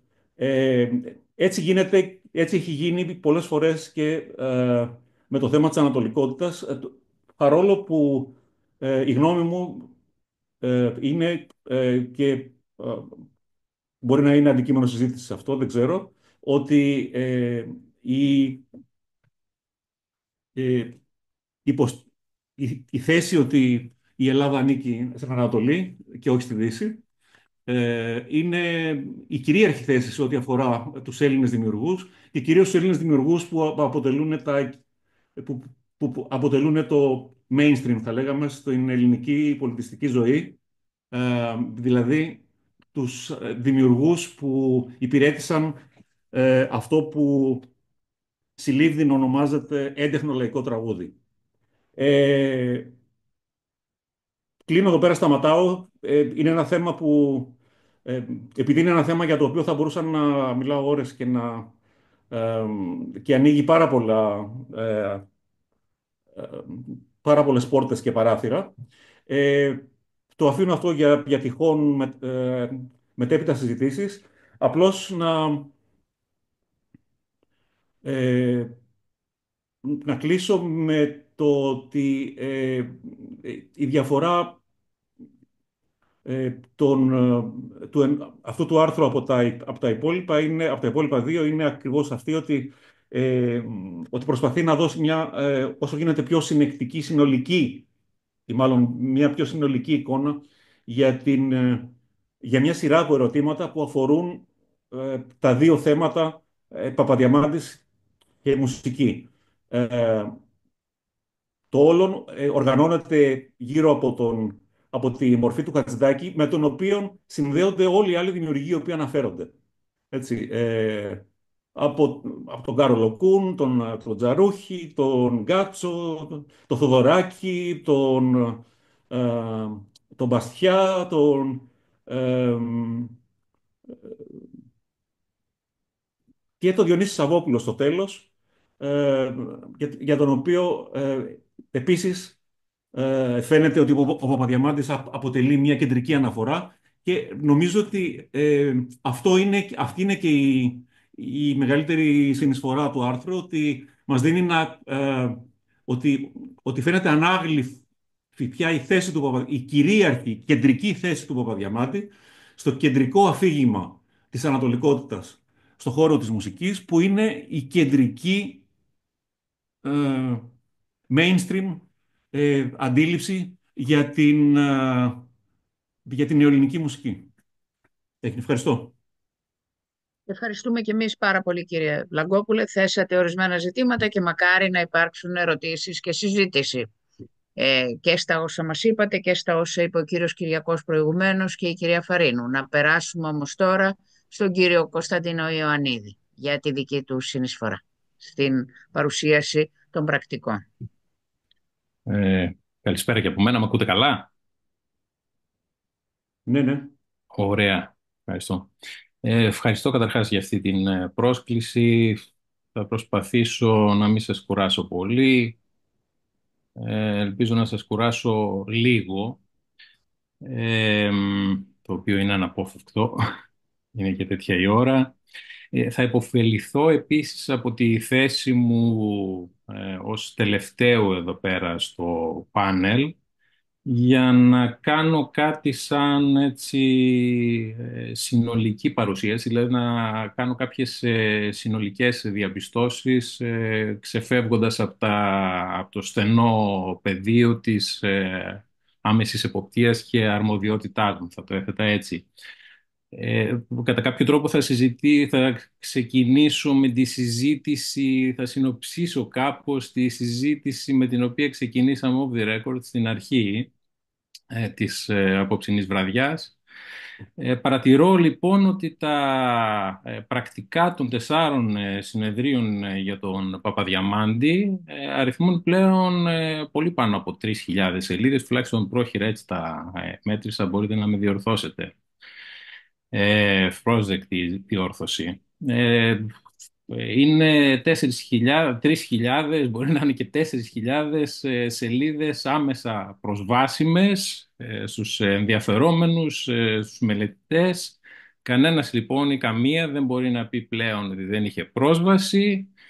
Έτσι, οφείλουμε να τα χρησιμοποιούμε με προσοχή και αυτό για χάρη του κριτικού διαλόγου και της επιστημονικής δεοντολογίας επίσης. Το ότι αυτό το υλικό είναι ήδη προσβάσιμο και θα έλεγα κιόλας και δημοφιλές κατά κάποιο τρόπο φαίνεται από το counter, φαίνεται από τον μετρητή που μας έλεγε ο κύριος Βαρελάς. Φαίνεται όμως επίσης και από το εύρος της θεματικής που αγγίζουν πλέον οι μελέτες, τα μελετήματα και οι μελετητές. Αντικατοπτρίζεται πολύ και στην ογκώδη τεκμηρίωση που πολλά από τα μελετήματα στον παρόντα τόμο, για παράδειγμα, φέρουν. Το οποίο σημαίνει ότι η παρουσία και το αγκάλιασμα αυτού του τόσο εύχριστου, όπως ήδη επισημάνθηκε, διαδικτυακού τόπου έχει πολλαπλά έτσι ωφέλη που φαίνονται, αντικατοπτρίζονται και στο σφρίγος της έρευνας γύρω από τον Παπαδιαμάντη. Ο ερμηνευτικός ορίζοντας φαίνεται ότι ανοίγεται διαρκώς. Οι παλιότερες πολλώσεις μανιχαϊστικά έτσι δίπολα αναδεικνύονται μάλλον σχηματικά. Έχουμε μια ποικιλία μεθόδων, οπτικών, πράγματα αρκετά πειραματικά επίσης που δοκιμάζονται. Κάποια από αυτά έτσι επισημάνθηκαν. Έχουμε από Φρόιντ μέχρι Ζενέτ, αλλά και πολλά ακόμα. Έχουμε επίσης, όπως ήδη επισημάνθηκε, το φόκους, την εστίαση να μετατοπίζεται στα αρκετά πρόσφατα χρόνια, δηλαδή στις δεξιώσεις που μας φέρνουν στα αρκετά πρόσφατα χρόνια από την μεταπολεμική και την σύγχρονη παραγωγή. Τώρα, πλησιάζοντας σιγά σιγά στα θέματα της αρμοδιότητας και της άμεσης εποπτείας μου, να πω ότι πλην των συμβολών αυτών που δημοσιεύονται στο δεύτερο μέρος του τόμου, υπάρχουν και στο πρώτο μέρος αρκετά μελετήματα, αρκετές εισηγήσεις που αγγίζουν άμεσα ή έμεσα θέματα που σχετίζονται με το δίπολο αυτό εικόνα και λόγος. Αναφέρω τις σημαντικότερες περιπτώσεις, είναι η συμβολή του Μιχάλη Χρυσανθόπουλου, επιγραμματικά Χάκας και Παπαδιαμάντης, της Φιλοθέης Κολίτσι, επιγραμματικά Κόντογλου και Παπαδιαμάντης, του Βασίλη Σαρή Πεντζίκης και Παπαδιαμάντης, της Κέλλης Δασκαλά Κόμιξ και Παπαδιαμάντης και του Νίκου Σγουρομάλη Καραγάτσης και Παπαδιαμάντης.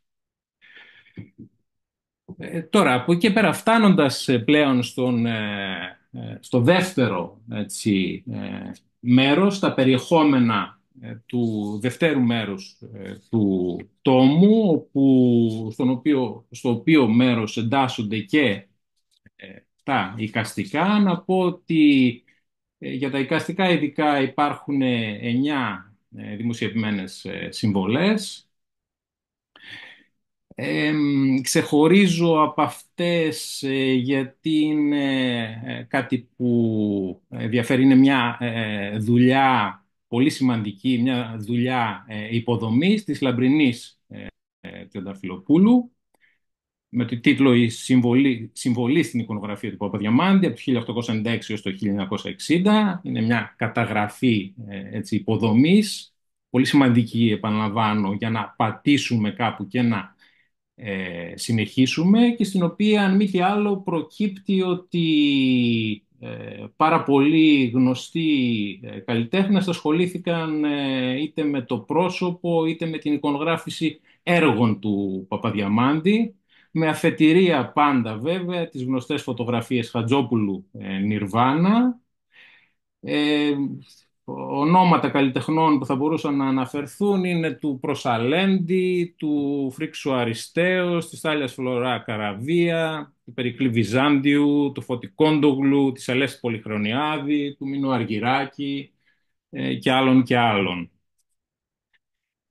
Από εκεί και πέρα, στις υπόλοιπες συμβολές που δημοσιεύονται εδώ πέρα στον τόμο, θα αναφερθώ όχι τόσο συγκεκριμένα, όσο προσπαθώντας να προβώ σε κάποιες πιο γενικές διαπιστώσεις.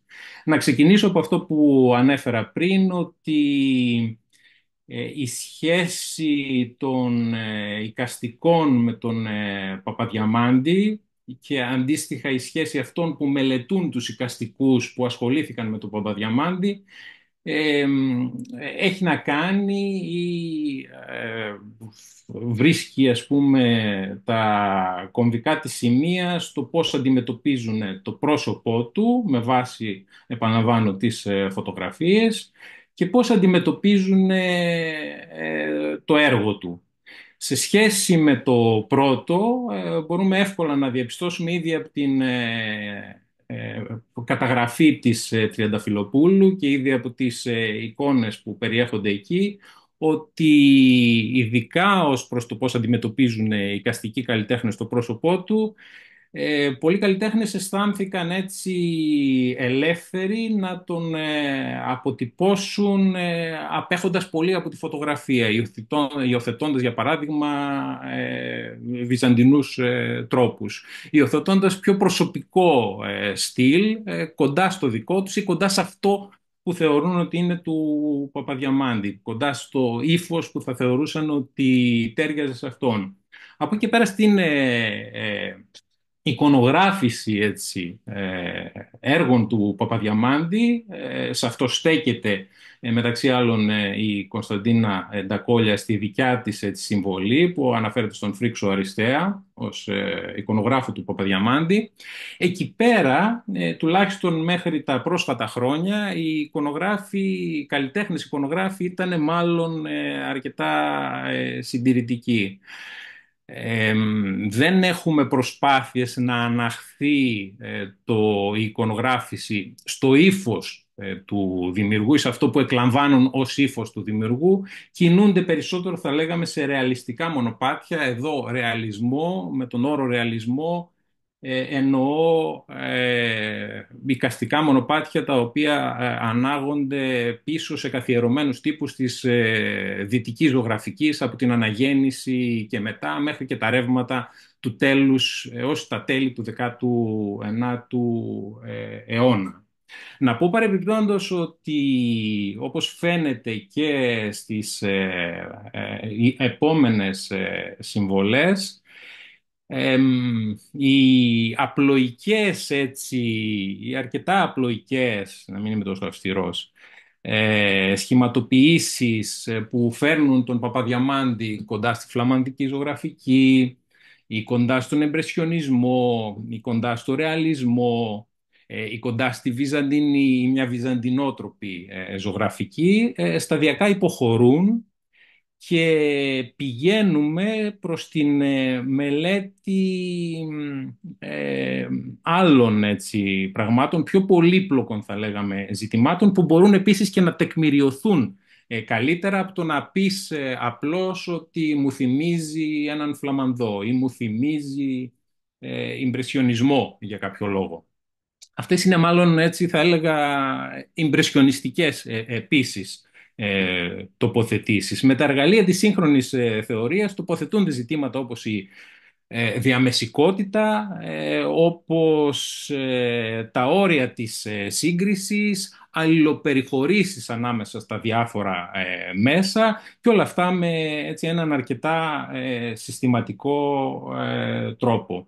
Αυτά από την έρευνα.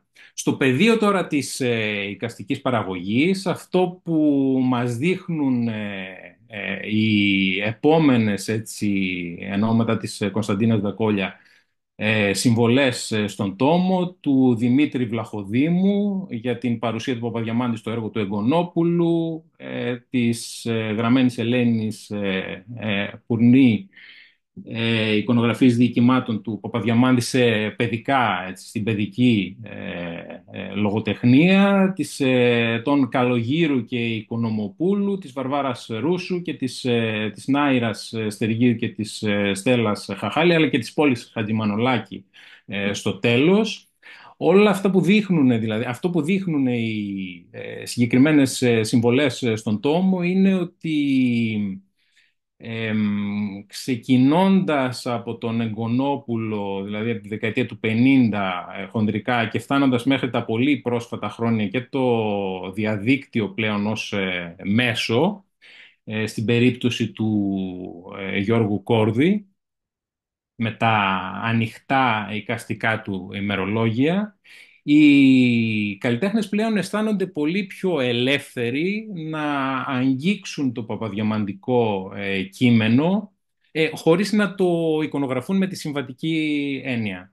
Πιάνοντας επομένως περιγραφές, τόπους, αγγίζοντας έτσι, χνηλατώντας σημεία προσωπικού ενδιαφέροντος, αισθάνονται ελεύθεροι με το δικό τους προσωπικό ύφος, χωρίς να προσπαθούν να μιμηθούν αυτό που θεωρούν τέλος πάντων ότι είναι το ύφος του Παπαδιαμάντη ή κάποια ρεαλιστική γλώσσα. Προχωρούν με το δικό τους προσωπικό ύφος και δίνουν πλέον πολύ ανοιχτές ερμηνείες έργων του Παπαδιαμάντη και πολύ ιδιοσυγκρασιακές ερμηνείες έργων του Παπαδιαμάντη. Αυτό φαίνεται ειδικά στην συμβολή των Καλογύρου Οικονομοπούλου, που μιλάν για τον Παπαδιαμάντη μέσα από το φωτογραφικό φακό του Γεράσιμου Νεόφυτου, στη συμβολή της Βαρβάρας Ρούσου, που πιάνει μια σειρά από σχετικά πρόσφατες ομαδικές εκθέσεις, της Νάηρας Στεργίου. Παρεμπιπτόντως, η Νάηρα Στεργίου είναι εικαστικός, και εδώ πέρα θα παρατηρούσα ότι κυρίως από την πλευρά συγκριτολόγων, φιλολόγων, έρχονται αυτές οι συμβολές στη συγκεκριμένη ενότητα. Υπάρχει μία ιστορικός της τέχνης, η Κωνσταντίνα Ντακόλια, προσκέψει αυτό, κλείνει παρένθεση. Με τη συμβολή λοιπόν της Βαρβάρας Ρούσου, που πιάνει πρόσφατες εκθέσεις, και στην εισήγηση της Νάηρας Στεργίου, βλέπουμε πως καλλιτέχνες, πρόσφατοι σύγχρονοι μας καλλιτέχνες, αγγίζουν το έργο του Παπαδιαμάντη. Το ίδιο κάνει και η Στέλλα Χάχαλη. Το κάνει με ένα στιβαρό, έτσι, θεωρητικό υπόβαθρο, και πιάνει το εικαστικό έργο του Χρήστου Μποκόρου, και πώς συνομιλεί τα δίκτυα, τέλος πάντων, που συνδέουν τον σύγχρονο μας αυτό καλλιτέχνη με τον Παπαδιαμάντη. Δεν θα ήθελα να μακρηγορήσω, να πάω να γίνω πιο αναλυτικός, θα ήθελα να κλείσω και με κάποια ερωτήματα, τα οποία εν μέρη θα έλεγα ήδη έχουν αρχίσει απαντιόνται, δηλαδή στις συμβολές τις οποίες αναφέρθηκα υπάρχουν έτσι ε, σημεία που θα μπορούσαμε να πούμε ότι αυτά τα ερωτήματα που θα ήθελα να θέσω, έτσι, που θα θέσω στη συνέχεια, ε, ε, δοκιμάζονται ως προς απαντήσεις. Πράγματα λοιπόν που θα μπορούσαν να τεθούν και που θα ενδιέφεραν τουλάχιστον εμένα προσωπικά, είναι πώς αλήθεια οι εικόνες του Παπαδιαμάντη, αυτές οι περίφημες περιγραφές του για παράδειγμα, μπορεί να είναι ταυτόχρονα αναστοχαστικές και αναπαραστατικές. Πώς αντίστοιχα οι μεταγραφές ή οι δεξιώσεις, να το πω πολύ γενικά, αυτών των εικόνων μπορούν να διεκδικήσουν αυτές τις ποιότητες. Και τέλος μια εντελώς προσωπική έτσι αιμονή, αν μπορεί και με ποιους όρους να χαρακτηριστεί έως και φωτογραφικός ο τρόπος του. Αυτά, σας ευχαριστώ πολύ. Και εμείς σας ευχαριστούμε, κύριε Ιωαννίδη, ευχαριστούμε και για τα ερωτήματα που θέσατε που μπορούν να συμβάλλουν στο να ξεκινήσουμε μια συζήτηση. Δεν ξέρω πόσο χρόνο έχουμε για συζήτηση, κύριε Βαρελά, κύριε Βασιλιάδη. Έχουμε συγκεκριμένο χρόνο ή μπορούμε να ξεκινήσουμε με άνεση?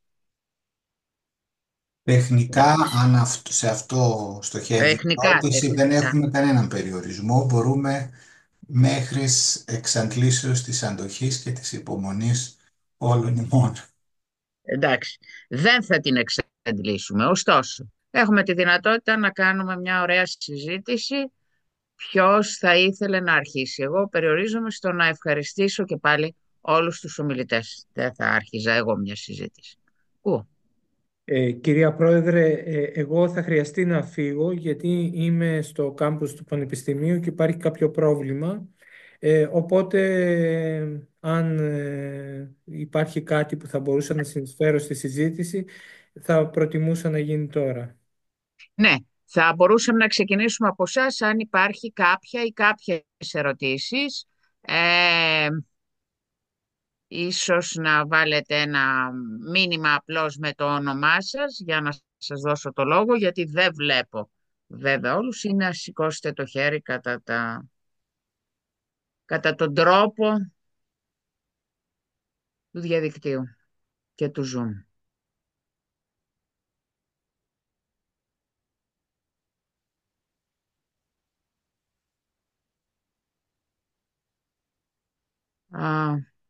Δεν βλέπω κάτι.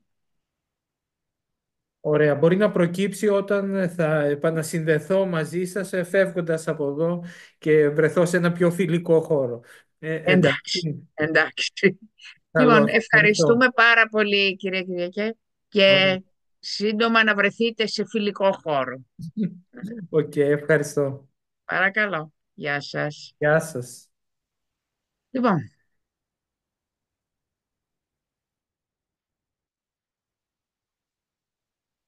ναι, βλέπω. Ναι, κύριε Βασιλιάδη, θέλατε κάτι να πείτε? Ναι, σκεφτόμουν να ξεκινήσω για να δώσουμε έτσι τον ελάχιστο χρόνο που απαιτείται Ναι. για να ζεσταθεί η όρεξη όλων για την συζήτηση. Ευχαριστούμε πάρα πολύ και τους τέσσερις ομιλητές, επειδή ελάχιστοι θα είναι αυτοί που έχουν διαβάσει όλες τις σελίδες του εκτενέστατου αυτού τόμου. Οι περισσότεροι θα έχουν κάνει επιλογή λιγότερων ή λίγο περισσότερων άρθρων. Νομίζω ότι αυτές οι τέσσερις παρουσιάσεις μας έδωσαν μια συνοπτική εικόνα και ελπίζω να άνοιξαν την όρεξη για να ανατρέξουμε και να διαβάσουμε συγκεκριμένα άρθρα στον τόμο. Θέλω να κάνω ένα σχόλιο, στο τέλος του οποίου, αν θέλει κανείς, μπορεί να προσθέσει ένα ερωτηματικό, να το μετατρέψει σε ερώτημα και να θεωρήσουμε ότι είναι και αφετηρία για τη συζήτηση αυτό. Πρώτα, μία διαπίστωση ότι τελικά Όλες αυτές οι συμβολές στον τόμο, και επέμειναν σε αυτό οι 4 παρουσιάσεις, δεν κλείνουν τα θέματα, δεν τακτοποιούν τις διαφορετικές όψεις της ανάγνωσης και της συζήτησης του διαλόγου με τον Παπαδιαμάντη και το έργο του, αλλά ανοίγουν ερωτήματα με μια διάθεση κιόλας να τα κρατήσουν ανοιχτά και να τα πολλαπλασιάσουν. Και το άλλο είναι πως τόσο το συνέδριο όσο φυσικά και ο τόμος των πρακτικών στη συνέχεια εστιάζουν στην συζήτηση ασφαλώς μεταγενέστερων και σύγχρονων έργων της λογοτεχνίας και των άλλων τεχνών με τον Παπαδιαμάντη και το έργο του. Και γι' αυτό το λόγο εφαρμόζουν νέες μεθόδους, νέους τρόπους προσέγγισης, νέα εργαλεία για να συζητήσουν για την πολλαπλότητα αυτών των σχέσεων. Σκέφτομαι λοιπόν ότι ένα μέρος αυτών των νέων ή σύγχρονων εργαλείων, μεθόδων κτλ. Μπορούμε να αναρωτηθούμε και να δοκιμάσουμε πώς μπορούν να εφαρμοστούν πάνω στο έργο του Παπαδιαμάντη πλέον, για να αναδείξουν όψεις που μέχρι τώρα δεν είχαμε σκεφτεί, ήταν μισοκριμμένες, τουλάχιστον στη δική μας αναγνωστική προσοχή. Αυτά. Και πάλι ευχαριστώ πολύ. Μάλιστα. Θέλει κάποιος να συνεχίσει τη σκέψη του κυρίου Βασιλιάδη, να απαντήσει, να την αναπτύξει περισσότερο? Ναι, βέβαια, το ότι θα συνεχίσουμε να προσεγγίζουμε τον Παπαδιαμάντη με παλαιότερους και καινούργιους τρόπους. Εξάλλου, ο κύριος Ιωαννίδης, αν κατάλαβα καλά, έθεσε και ένα άλλο ζήτημα, ότι στην πλειοψηφία τους οι ομιλητές ανήκαν στο χώρο των γραμμάτων, στο χώρο της φιλολογίας, ακόμη και για θέματα που θα μπορούσαν κυρίως να έχουν συζητηθεί από άλλες ειδικεύσεις. Αυτό κατάλαβα καλά, κύριε Ιωαννίδη? Εσείς θα περιμένατε ίσως μουσικολόγους ή σκηνοθέτες ή κάποιους άλλους, κάποιες άλλες ειδικότητες? Όχι, μιλώντας ειδικά για το δικό μου πεδίο, θα περίμενα περισσότερους ιστορικούς της τέχνης. Δηλαδή, θυμάμαι ως μέλος της Επιστημονικής Επιτροπής, είδαμε τις προτάσεις. Ήταν αρκετές έως πολλές οι προτάσεις, και μεταξύ αυτών υπήρχαν λίγες προτάσεις από ιστορικούς της τέχνης, από δικούς μου συναδέλφους. Δηλαδή περισσότερες, η συντριπτική πλειοψηφία, όχι περισσότερες, ήταν από ανθρώπους που προέρχονται από το χώρο της φιλολογίας. Να τολμήσω λίγο να το γενικεύσω αυτό. Θέλω να πω, ο Παπαδιαμάντης ανήκει στη φιλολογία και δεν έχουμε, ας το πω έτσι, το ανήκει μέσα σε εισαγωγικά, και δεν έχουμε συνηθίσει να πηγαίνουμε εμείς προς κάτι άλλο ή να έρχονται άλλες ειδικότητες προς κάτι φιλολογικό. Οι φιλόλογοι να περάσουν σε κάτι πολύ διαφορετικό, αλλά με τους όρους της διαφορετικής επιστήμης, όχι με τα δικά μας μέτρα και σταθμά, ή και επιστήμονες άλλων ειδικοτήτων να περάσουν σε φιλολογικά θέματα για να ρίξουν βέβαια μια διαφορετική ματιά. Ίσως δεν πολύ συνηθίζεται αυτό ακόμη, αλλά θα μπορούσε να έχει ένα ενδιαφέρον να εξελιχθούν τα πράγματα προς τα εκεί. Ναι.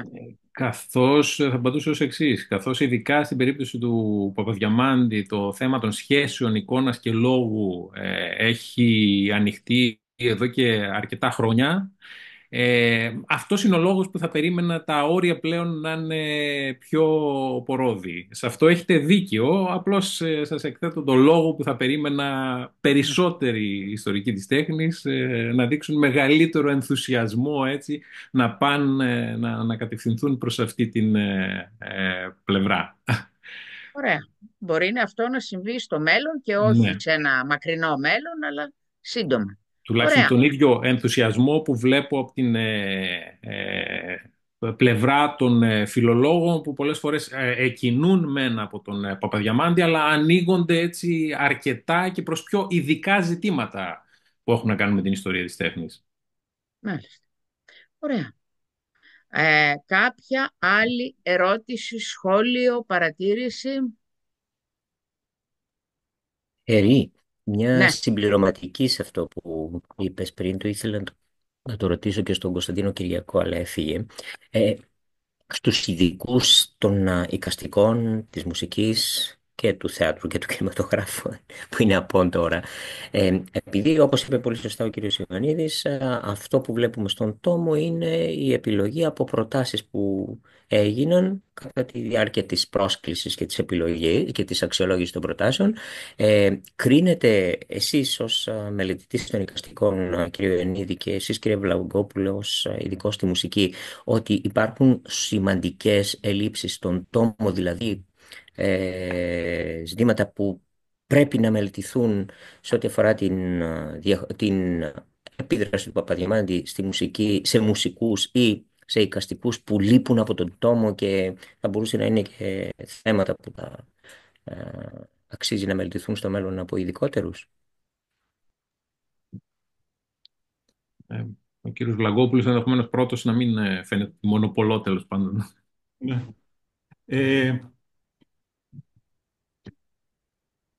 Είναι δύσκολο να απαντήσω. Δεν ξέρω. Νομίζω ότι, όπως είπα, ε, το πρώτο κείμενο στα Μπακάκη νομίζω ότι βάζει ένα πολύ γενικό πλαίσιο που καλύπτει πάρα πολλά πράγματα. Δεν έχω την αίσθηση ότι... Ναι, και επίσης ανοίγει και πάρα πολλά ερωτήματα. Δηλαδή, ναι, η απάντηση είναι ότι θα μπορούσε, ότι θα το συνδυάσω με μια απάντηση ε, ε, στο προηγούμενο πράγμα που ακούστηκε για τις συνέργειες ανάμεσα στις πειθαρχίες και για την προσέγγιση ή μη της φιλολογίας με άλλες πειθαρχίες, με άλλες ειδικεύσεις. Η αλήθεια είναι ότι δεν έχουν γίνει, όχι μόνο για το Παπαδιαμάντη, γενικότερα δεν υπάρχουν πάρα πολλά κείμενα, στην Ελλάδα τουλάχιστον, σε ό,τι αφορά τις σχέσεις της λογοτεχνίας και της λογοτεχνικής κριτικής και της λογοτεχνίας με τη μουσική. Είμαστε πάρα πολύ λίγοι αυτοί που ασχολούμαστε. Έχουμε αρχίσει το τελευταίο καιρό να ασχολούμαστε. Τώρα σε μια εβδομάδα θα γίνει και ένα συνέδριο που έχουμε μια ειδική συνεδρία για αυτό ακριβώς το θέμα. Έτσι. Ε, η απάντηση είναι ότι ναι, έχουν να γίνουν πολλά πράγματα και όχι μόνο για τον Παπαδιαμάντη. Είναι πολύ ενδιαφέρον ένα κείμενο. Ήθελα να κάνω ένα σχόλιο που το ξέχασα πριν. Αυτή η συνεισφορά ε, δεν θυμάμαι τώρα τα ονόματα, που είναι μια ομάδα από ανθρώπους που, που ασχολούνται με το θέμα του ηχοτοπίου και το πώς αυτό το πράγμα θα μπορούσε να μετατραπεί το διήγημα, το μυρολόγιο της Φόγιας σε ένα hair drama, ας πούμε, σε ένα ραδιοφωνικό έργο, ας πούμε. Ο χώρος η μελέτη των ηχοτοπίων είναι ακόμα στα σπάργανα. Είναι σχετικά νέο διεθνές και είναι εντελώς στα σπάργανα στο ελληνικό πλαίσιο. Έχουν γίνει πάρα πολύ λίγα πράγματα και, ας πούμε, η μελέτη του ηχοτοπίου της Κιάθου του 19ου αιώνα ή της Αθήνας, των περιοχών στις οποίες κινήθηκε ο Παπαδιαμάντης, είναι ένα ζητούμενο. Ένα ερευνητικό ζητούμενο, το οποίο νομίζω ότι μπορεί να αποδώσει πολύ ενδιαφέροντες καρπούς. Το συγκεκριμένο project που περιγράφει το συγκεκριμένο κείμενο στον τόμο εμπεριέχει λίγο την έρευνα, αλλά δεν είναι αυτός ο σκοπός η έρευνα. Ο σκοπός είναι η παρουσίαση αυτού η ραδιοφωνοποίηση, ας πούμε, του διηγήματος, έτσι, που είναι πάλι ένα καλλιτεχνικό αποτέλεσμα. Αλλά είναι ένα βήμα που προϋποθέτει την έρευνα ακριβώς σε αυτό τον καινούργιο και πολλά υποσχόμενο χώρο της μελέτης των ηχοτοπίων. Έτσι, και με την έννοια του ηχοτοπίου, του soundscape, εννοούμε τους ήχους στους οποίους εκτίθονταν οι άνθρωποι μια συγκεκριμένη εποχή, είτε πρόκειται για συνειδητούς ανθρώπινους ήχους, είτε πρόκειται για καλλιτεχνικούς ήχους, είτε πρόκειται για ασυνείδητους. Δηλαδή, ο ήχος ενός τρένου, ας πούμε, μιας ατομομηχανής, ενός εργοστασίου που δουλεύει με συγκεκριμένο τρόπο, με άνθρακα, ξέρω εγώ, του ατμοπλοίου, των τραμ, ε, όλα αυτά ανήκουν στην έννοια του ηχοτοπίου.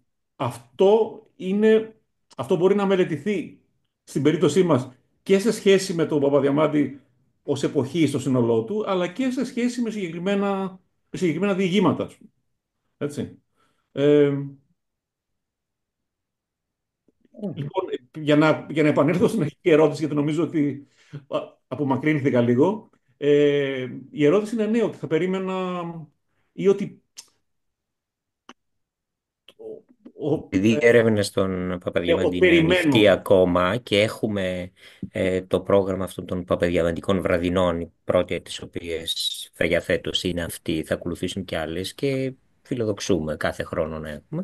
Αν έχετε μελετητές, αν γνωρίζετε μελετητές και εσείς και ο κύριος Ιωαννίδης και οι υπόλοιποι, αν γνωρίζετε μελετητές που ασχολούνται σοβαρά με αυτή τη σκευή, πέραν της φιλολογίας, της νεοελληνικής φιλολογίας, γύρω από το έργο του Παπαδιαμάντη, πείτε μας ονόματα να τους καλέσουμε να μας τα πούνε Βεβαίως, αναλυτικά όλα αυτά και να καλύψουμε κενά είναι σαφές στην ότι προσέγγιση αυτή. όλοι ξεκινάμε από κάπου. Εγώ ξεκινάω από τη μουσικολογία, εσείς ξεκινάτε από τη φιλολογία. Υπάρχει προσπάθεια τον τελευταίο καιρό να γίνουν βήματα γιατί πολλά από τα φιλολογικά προβλήματα μπορεί να φωτιστούν με πολύ διαφορετικό τρόπο εάν κανείς φέρει και τα μουσικολογικά εργαλεία μέσα και το ανάπαλιν. Έτσι. Ε, και νομίζω ότι ο δρόμος αυτός είναι πολλά υποσχόμενος, εν πάση περιπτώσει. Μπορώ να μιλήσω. Βεβαίως, Απλώς ήθελα να πω ότι το συνέδριο ήταν η διαχρονία του Παπαδιαμάντη στις τέχνες και βασικά αυτό που θέλαμε να δούμε, το κυριότερο, ήταν πώς προσλαμβάνουν οι λογοτέχνες, οι ζωγράφοι, η μουσική, τον Παπαδιαμάντη, δηλαδή την ήδη επιτελεσμένη πρόσληψη στις διάφορες τέχνες και όχι τόσο πολύ τη μελέτη της πρόσληψης. Σε αυτό προσπαθούσαμε να το αποφύγουμε. Συνεπώς, νομίζω ότι καταλαβαίνω τι λέει ο κύριος Ιωαννίδης, αλλά η πρόσληψη, ας πούμε, οι ζωγραφικές προσλήψεις του Παπαδιαμάντη στην πραγματικότητα έχουν ξεκινήσει από μια λογοτεχνική βάση. Θέλω να πω ότι δεν θέλαμε να δούμε πώς μελετάμε τον Παπαδιαμάντη όσο ως προς τη μουσική, τη ζωγραφική κλπ. Αλλά τι ήδη έχει επιτελεστεί και κατά συνέπεια να δούμε τη διαχρονία, δηλαδή τη διαχρονική πρόσληψη ή την εξέλιξη της πρόσληψης μέσα σε αυτά τα χρόνια, ξέρω εγώ, από το 1890-80, ξέρω εγώ πότε είναι, μέχρι τις μέρες μας. Και εκεί νομίζω ότι είναι το ενδιαφέρον, ότι υπάρχει εξέλιξη και υπάρχει η διαφορά. Και υπάρχει, νομίζω, η διαφορά ακριβώς διότι μπαίνουν και καινούργιες μέθοδοι προσέγγισης και καινούργια εργαλεία, όχι μόνο στην φιλολογία, αλλά και στις άλλες τέχνες, στη μελέτη των άλλων τεχνών. Αυτό ήθελα να πω μόνο. Ωραία. Ο κύριος Ιωαννίδης δεν πήρε το λόγο. Ναι. Θα πω και εγώ ότι προφανώς και υπάρχουν πράγματα που μπορούν ακόμα να υποθούν. Εξάλλου, ο ίδιος το έθεσε αυτό πριν, ο ίδιος ο όγκος του υλικού που είναι άμεσα προσβάσιμος μέσω του διαδικτύου, στον διαδικτυακό τόπο, δημιουργεί μια δυναμική. Δηλαδή όταν υπάρχει προσβάσιμο αυτό το υλικό τόσο άμεσα, δημιουργείται μια δυναμική. Λίγο πολύ τρώγοντας έρχεται η όρεξη, δηλαδή βλέποντας έτσι και ερχόμενοι σε επαφή με όλο αυτό το υλικό, καταλαβαίνετε. Οπότε θα περίμενα από έναν ευρύτερο κύκλο έτσι, ανθρώπων να μπουν, επιμένω λίγο σε αυτό, να μπουν σε αυτό. Δηλαδή δεν είναι μόνο Όχι όμως, ας πούμε, ιστορικών της τέχνης, γιατί αυτό είναι κάτι άλλο, ας πούμε. Ενδεχομένως η ιστορία της πρόσληψης να είναι δεδομένο, είναι ζητούμενο για τον ιστορικό της τέχνης, αλλά δεν θέλουμε μια ιστορικοποίηση των πραγμάτων, όσο θέλουμε να δούμε πώς με βάση, παραδείγματος χάρη, τη διαδικτυακή απεικόνηση που είπατε, ή μια νεοβυζαντινή τάση η οποία υπάρχει κλπ. Πώς αυτή ακριβώς προσλαμβάνει τον Παπαδιαμάντη. Εκεί νομίζω ότι είναι το ενδιαφέρον σημείο που μπαίνει ο Παπαδιαμάντης. Και πάντοτε αυτό νομίζω ότι είναι σημαντικό και το βλέπει κανείς, πρέπει να πούμε ότι πρέπει να ξέρει κανείς τον Παπαδιαμάντη. Δηλαδή η βάση είναι το ίδιο το λογοτεχνικό κείμενο, το οποίο πρέπει να το ξέρει κανείς, γιατί αν δεν το ξέρει, το μισοξέρει κλπ, είναι πάρα πολύ ευεπίφορο να κάνει παραναγνώσεις, ας πούμε, ή διάφορα πράγματα που θα λέει ότι είναι Παπαδιαμάντης, αλλά δεν θα είναι. Θα συμφωνήσω απολύτως και θα ήθελα να συμπληρώσω το εξής που ήθελα να πω από πριν, ότι απαιτείται μέθοδος. Δεν φτάνουν σίγουρα έτσι, τα fancy, να το πω έτσι, τα φανταχτερά θεωρητικά εργαλεία. Απαιτείται να σταθούμε και με ιδιαίτερη προσοχή στο κείμενο. Να κάνουμε αυτό που λέμε πολύ συχνά εκ του σύνεγγυς ανάγνωση. Δηλαδή να γνωρίζουμε το κόρπους προφανώς και να σταθούμε στο κείμενο με σχολαστική έτσι, προσοχή. Και αντίστοιχα, αν θέλουμε να κάνουμε παραλληλισμούς, να σταθούμε και στο αντικείμενο, είτε είναι αυτό γλυπτό, είτε ζωγραφικό έργο, είτε οτιδήποτε. Αυτό θα ήθελα να πω εγώ ότι είναι το ζητούμενο. Και είναι κάτι που συχνά, για να απαντήσω και ευθέως στον κύριο Βαρελά, αισθάνομαι ότι λείπει. Αυτό. Ευχαριστώ. Εγώ το ρώτησα πιο συγκεκριμένα. Το λέω περισσότερο για να βοηθηθούμε στην πορεία. Αν, ας πούμε, νιώθετε ότι λείπουν ζωγράφοι, εικαστικοί που έχουν δουλέψει πάνω στον Παπαδιαμάντη και δεν τους έχουμε, δεν αντιπροσωπεύονται, δεν μελετώνται στον τόμο, ή μελετητές που έχουν προσεγγίσει το παπαδιαμαντικό έργο από την πλευρά των εικαστικών και δεν εκπροσωπούνται στον τόμο, έτσι ώστε να τους καλέσουμε φέτος, του χρόνου, του παραχρόνου, να μας πούν για την δουλειά τους και τα πορίσματα των ερευνών τους. Αυτό εννοούσα. Ναι, εξάλλου όμως και το συνέδριο είναι μία συγκεκριμένη στιγμή. Ναι, καλά, προφανώς. Μέσα σε ένα γίγνεσθε βεβαίως μπορούν να υπάρξουν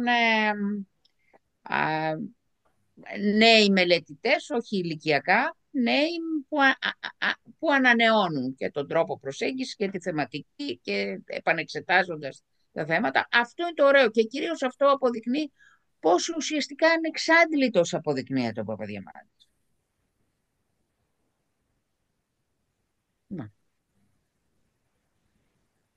Ακούω. Ναι, κύριε Μπακογιάννη. Καλησπέρα και από μένα. Εγώ θα ήθελα να ξεκινήσω πρώτα απ' όλα ευχαριστώντας πάρα πολύ την καθηγήτρια πολλών από εμάς, την κυρία Φαρίνου, η οποία όσοι ήμασταν φοιτητές και ο Κώστας που πριν λίγο ήταν μαζί μας, το θυμάται και όπως και ο Λάμπρος βέβαια, γνωρίσαμε το παπαδιαμαντικό έργο μέσα από τα μαθήματά της και συνδεθήκαμε με αυτό, όχι επιφανειακά, αλλά ουσιαστικά. Και βέβαια στα χρόνια τα φοιτητικά μας δεν περιμέναμε, εγώ τουλάχιστον, ότι θα ερχόταν και η ώρα κάποια στιγμή να διδάξω το παπαδιαμαντικό κείμενο. Κυρία Φαρίνου, θέλω προσωπικά να σας ευχαριστήσω για όλη αυτή την εμπειρία που είχαμε στα χρόνια των φοιτητικών μας σπουδών. Το δεύτερο που ήθελα να πω είναι ότι εκτιμώ πως αυτός ο τόμος είναι μια πραγματικά μεγάλη συνεισφορά και κυρίως μια ανανεωτική κίνηση ή ένα βλέμμα ανανέωσης πάνω στο παπαδιαμαντικό έργο. Προς αυτή την κατεύθυνση θα ήθελα να συμπληρώσω κάτι που δεν αφορά τον τόμο αυτόν καθεαυτό βέβαια, αλλά ενδεχομένως κάτι που θα μπορούσε να σκεφτεί κανείς για το μέλλον, είτε στο πλαίσιο μιας εκδήλωσης, είτε στο πλαίσιο ενός συνεδρίου μελλοντικού. Και έχει γίνει ήδη και μια σχετική μεταπτυχιακή εργασία εδώ στο Απιθύ από το τμήμα τοπογράφων. Δεν ξέρω, δεν το έχω προσέξει αν ο Λάμπρος ειδικά το έχει εντοπίσει, μπορεί να το έχει εντοπίσει, γιατί δύσκολα ξεφύγει. Είναι, συγγνώμη που σε Ναι. διακόπτω, Ναι, Μιχάλη, ναι, είναι ναι. του Κίμωνα Παπαδημητρίου μια εργασία, νομίζω, ο οποίος Κίμων Παπαδημητρίου είχε έρθει και σε κάποια χρόνια πριν, 4-5, στην εταιρεία Παπαδιαμαντικών και έκανε μια ανακοίνωση, στην οποία μάλιστα, κύριε Βλαγκόπουλε, είχε μιλήσει και για το ηχόχρωμα στα σκιαθίτικα τοπία τα οποία εξετάζει. Συγγνώμη για τη διακοπή. Όχι, πολύ καλά κάνατε.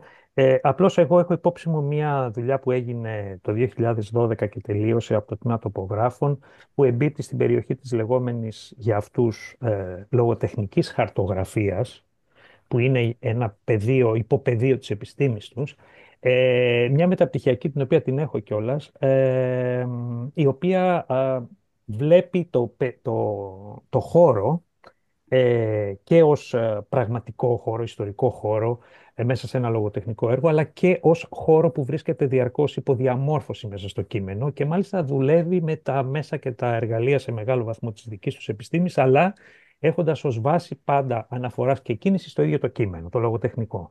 Αυτή η εργασία ενδεικτικά έχει δουλέψει κάποιους Έλληνες συγγραφείς και κείμενά τους. Ένας είναι ο Παπαδιαμάντης, και υπάρχει και θα μπορούσα να κάνω ένα διαμοιρασμό να δείτε μια εικόνα, αλλά ας μην το κάνω για να μην καθυστερούμε πολύ. Ήθελα λοιπόν να πω ότι και σε αυτό το χώρο, σε αυτό το πεδίο δηλαδή της μελέτης του Πώς χώρου, τη λένε Ευαγγελία Σαββίδου λέγεται, και Εντάξει, μπορώ, αν θα, ναι, θα το δούμε στο αποθετήριο. ναι.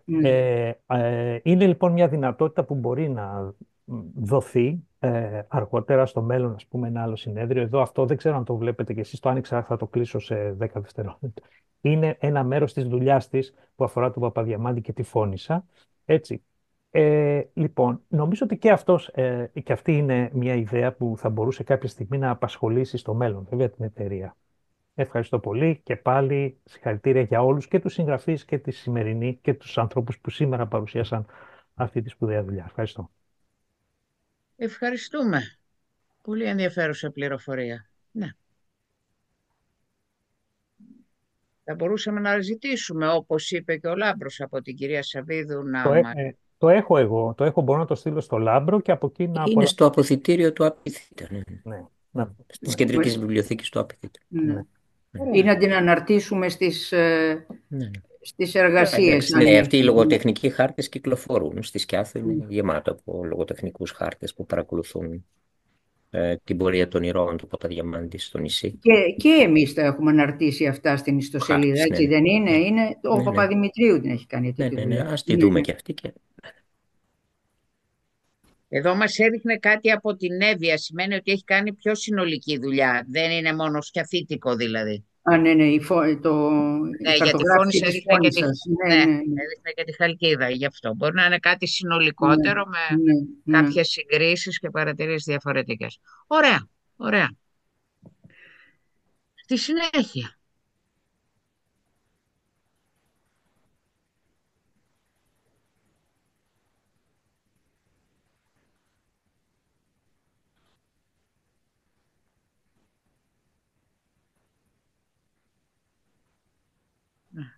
Πάντως θέματα για τις παπαδιαμαντικές βραδιές και κάποια πρόσωπα που έτσι το όνομά τους θεωρείται υπάρχουν. Άρα θα έχουμε πολλά να πούμε και στο μέλλον.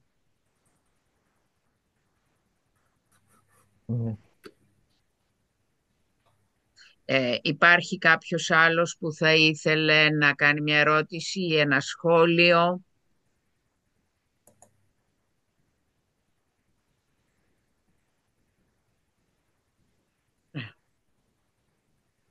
Εάν όχι, τότε μπορούμε να καληνυχτήσουμε ο ένας τον άλλον. Εγώ να σας χαιρετήσω.